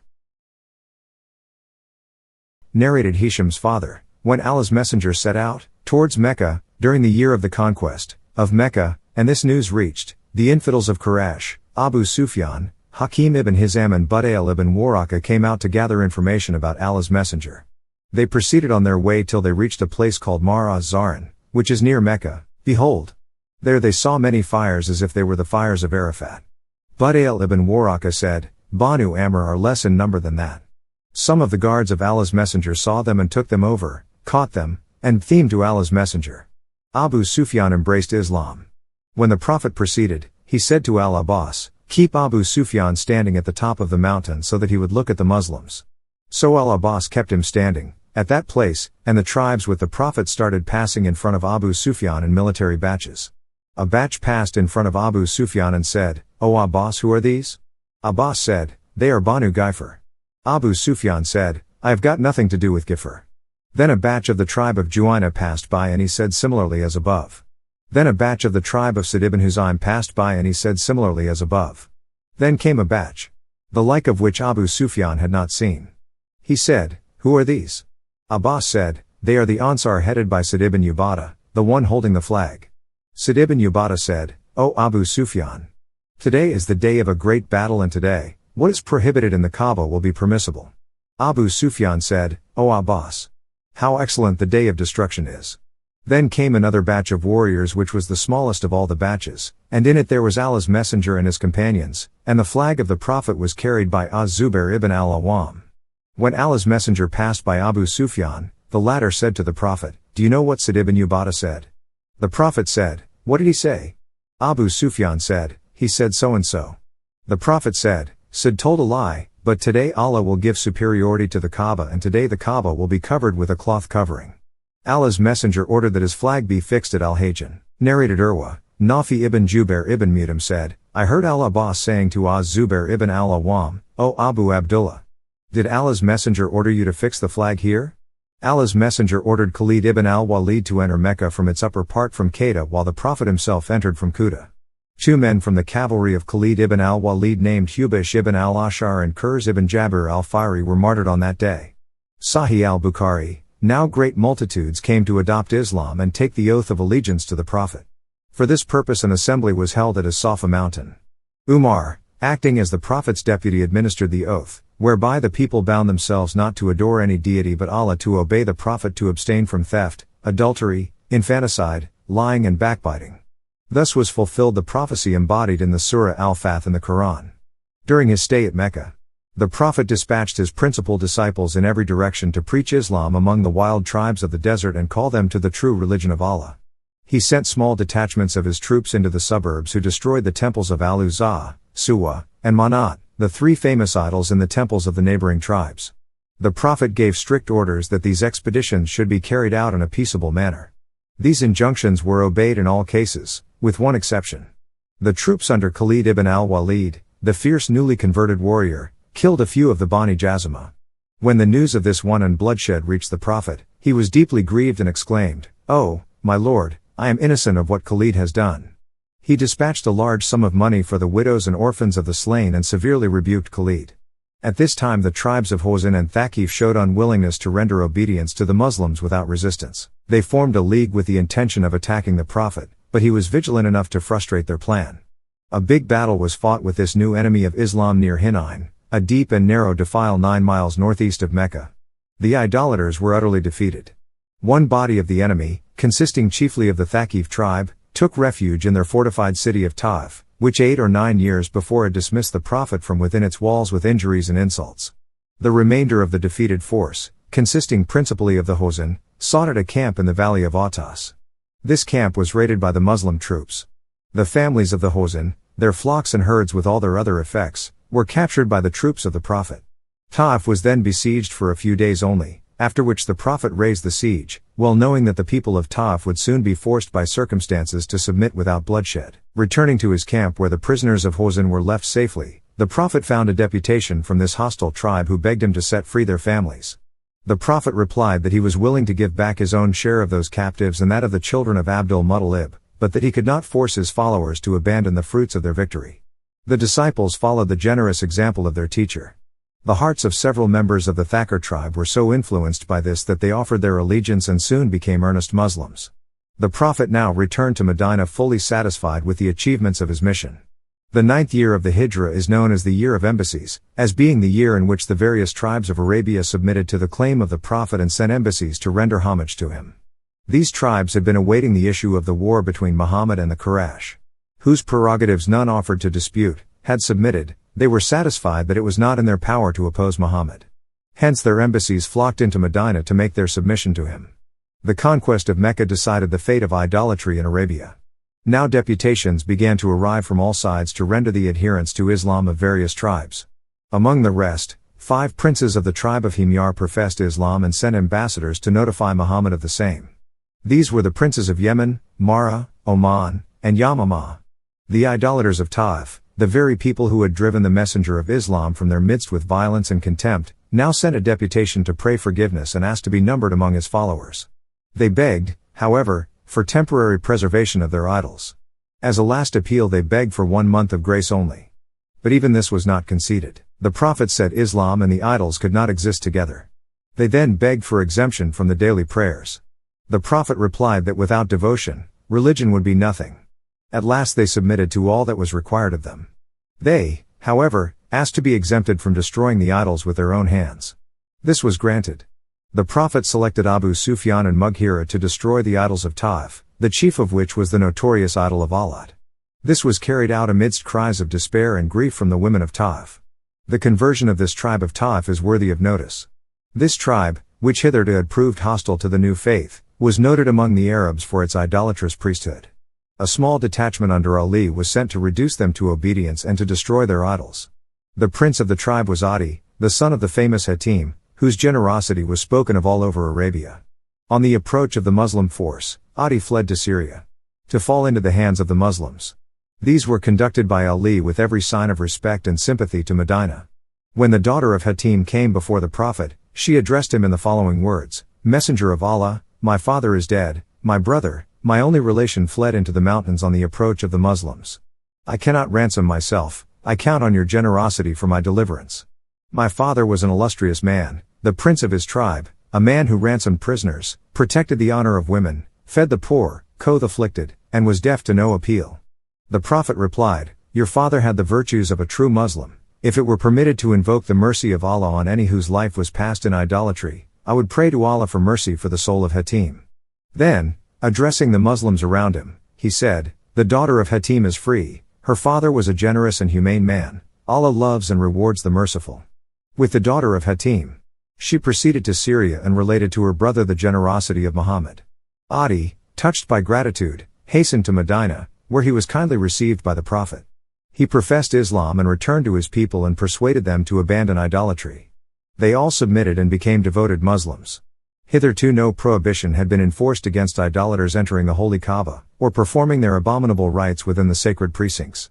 Towards the end of the 9th year of the Hijra, during the month of pilgrimage, Ali was delegated by the Prophet to read a proclamation that ran as follows: "No idolater shall after this year perform the pilgrimage, no one shall make the circuit of the Kaaba naked. Such a disgraceful custom was practiced by the pagan Arabs, and treaty with the Prophet shall continue in force, but 4 months are allowed to every man to return to his territories. After that there will be no obligation on the Prophet, except towards those with whom treaties have been concluded." The vast multitude who had listened to the above declaration returned to their homes, and before the following year was over the majority of them were Muslims. During the 10th year of the Hijra, as in the preceding one, numerous embassies continued to pour into Medina from all parts of Arabia, to testify to the allegiance of their chiefs and their tribes. Teachers were sent by the Prophet into the different provinces to teach the new converts the principles and precepts of Islam. These teachers were invariably given the following injunctions when they were about to depart on their mission: "Deal gently with the people, and be not harsh, cheer them, and do not look down upon them with contempt. You will meet with many believers in the Holy Scriptures, who will ask you, what is the key to heaven? Answer them the key to heaven, is to bear witness to the divine truth and to do good. Thus, the mission of the Prophet Muhammad was now accomplished. The whole work was achieved in his lifetime. Idolatry with its nameless abominations was entirely destroyed. The people who were sunk in superstition, cruelty, and vice in regions where spiritual life was utterly unknown were now united in one bond of faith, hope and charity. The tribes which had been from time immemorial engaged in perpetual wars were now united together by the ties of brotherhood, love, and harmony. Henceforth, their aims were not confined to this earth alone, but there was something beyond the grave, much higher, purer, and diviner, calling them to the practice of charity, goodness, justice, and universal love. They could now perceive that Allah was not that which they had carved out of wood or stone, but the Almighty loving, merciful, the Creator of the universe. Prophet Muhammad's last sermon, Mount Arafat. On the return of the sacred month of pilgrimage, the Prophet, under the presentiment of his approaching end, determined to make a farewell pilgrimage to Mecca. In February 632, he left Medina with a very considerable concourse of Muslims. It is stated that from 90,000 to 140,000 people accompanied the Prophet. Before completing all rites of the pilgrimage, he addressed the assembled multitude from the top of Mount Arafat in the following words: O people! Listen to my words, for I know not whether another year will be vouchsafed to me after this year to find myself among you. Your lives and property are sacred and inviolable among one another until you appear before the Lord, as this day and this month are sacred for all, and remember, you will have to appear before your Lord who will demand from you an account for all your actions. O people, you have rights over your wives, and your wives have a right over you. Verily you have taken them on the security of Allah and have made their people lawful unto you by the words of Allah. And your slaves, see that you feed them with such food as you eat yourselves, and clothe them with the stuff you wear, and if they commit a fault which you are not inclined to forgive, then part with them, for they are the servants of the Lord and are not to be harshly treated. O people, listen to my words and understand them. Know that all Muslims are brothers. You are one brotherhood, but no man shall take aught from his brother, unless by his free consent. Keep yourselves from injustice. Let him who is present tell this to him who is absent. It may be that he who is told this afterward may remember better than he who has now heard it. The Prophet concluded his sermon by exclaiming, O Lord, I have fulfilled my message and accomplished my work. The assembled multitude, all in one voice, cried, Yea, verily you have. The Prophet again exclaimed, O Lord, I beseech you, bear witness to it. Prophet returns to Medina, having rigorously performed all the ceremonies of the pilgrimage, that his example might be followed by all Muslims for all succeeding ages. The Prophet returned with his followers to Medina. The 11th year of the Hijrah, being the last year of Muhammad's life, was spent at Medina. There he settled the organization of the provincial and tribal communities which had adopted Islam and become the component parts of the Muslims' federation. More officers had to be deputed to the interior provinces for the purpose of teaching their inhabitants the precepts of the religion, administering justice, and collecting zakat. Mu'adh ibn Jabal was sent to Yemen. On his departure to that distant province, the Prophet enjoined him to use his own discretion in the event of his being unable to find express authority in the Quran. Ali was deputed to Yamama in the southeast of the peninsula. To him the Prophet said, Never decide between any two parties who come to you for justice unless you first hear both of them. Murders and false claims of prophethood arise. A force was being prepared under Usama ibn Zayd, whose father was killed at Muta, against the Byzantines, to exact the long-delayed reparation for the murder of the envoy to Syria. However, the news of the Prophet's sickness and failing health caused that expedition to be stopped. This news was soon noised abroad and produced disorder in some districts. 3 pretenders had arisen who gave themselves out as prophets and tried by all kinds of imposture to win over their tribes. The most dangerous of these pretenders was known as Al-Aswad. He was a chief of Yemen and a conjurer. He soon succeeded in gaining over his tribesmen and, with the help, reduced to subjection many of the neighboring towns. He killed Shar, whom the Prophet had appointed as governor of Sana'a in the place of his father Bazan, who had just died. Bazan had been the viceroy of Yemen under Khosrows of Persia. Al-Aswad, the conjurer, had now killed Shar, but soon after he was massacred by the Persians of Yemen. The other 2 pretenders, Tulayha and Harun by name, were not suppressed until after the death of the Prophet, during the reign of Abu Bakr. Harun, better known as Musaylama, addressed to the Prophet a letter which ran as follows: From Musaylama the Prophet of Allah, to Muhammad the Prophet of Allah. Peace be to you. I am your partner. Let the exercise of authority be divided between us. Half the earth will be mine, and half will belong to your Quraysh. But the Quraysh are too greedy to be satisfied with a just division. To this letter the Prophet replied as follows: From Muhammad the messenger of Allah to Musaylimah the liar. Peace be to those who follow the right path. The earth belongs to Allah. It is He who makes the rain whomsoever He pleases. Only those will prosper who fear the Lord. Prophet Muhammad's last days. The health of the Prophet grew worse. His last days were remarkable for the calmness and serenity of his mind. He was able, though weak and feeble, to lead the public prayers until within 3 days of his death. He requested that he might be permitted to stay at Aisha's house close to the mosque during his illness, an arrangement to which his other wives assented. As long as his strength lasted, he took part in the public prayers. The last time he appeared in the mosque he addressed the congregation, after the usual prayers were over, in the following words: "O Muslims, if I have wronged any one of you, here I am to answer for it. If I owe anything to anyone, all I may happen to possess belongs to you." A man in the crowd rose and claimed 3 dirhams which he had given to a poor man at the request of the Prophet. They were immediately paid back with these words: "Better to blush in this world than in the next."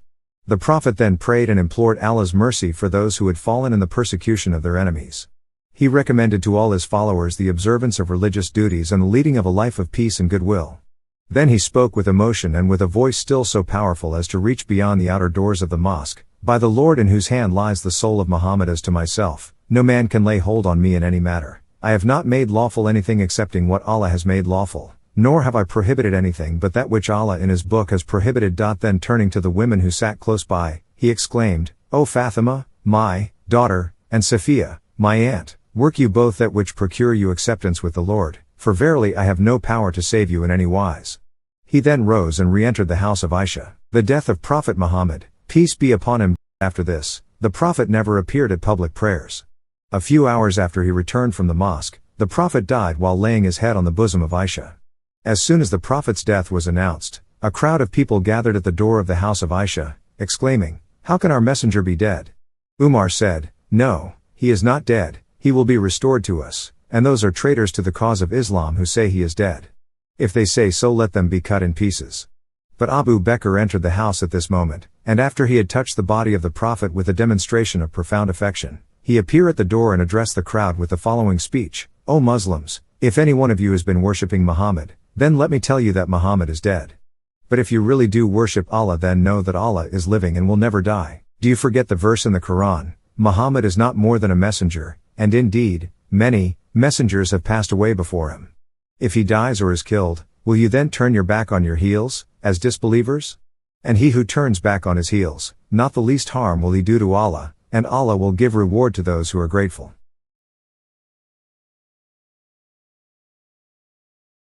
Upon hearing this speech of Abu Bakr, Umar acknowledged his error, and the crowd was satisfied and dispersed. Al-Abbas, the Prophet's uncle, presided at the preparation for the burial, and the body was duly washed and perfumed. There was some dispute between the Quraysh and the Ansars as to the place of burial. However, Abu Bakr settled the dispute by affirming that he had heard the Prophet say that a prophet should be buried at the very spot where he died. A grave was accordingly dug in the ground within the house of Aisha and under the bed on which the Prophet died. In this grave the body was buried, and the usual rites were performed by those who were present. Thus ended the glorious life of that Prophet Muhammad. May the peace and blessings of Allah be upon him.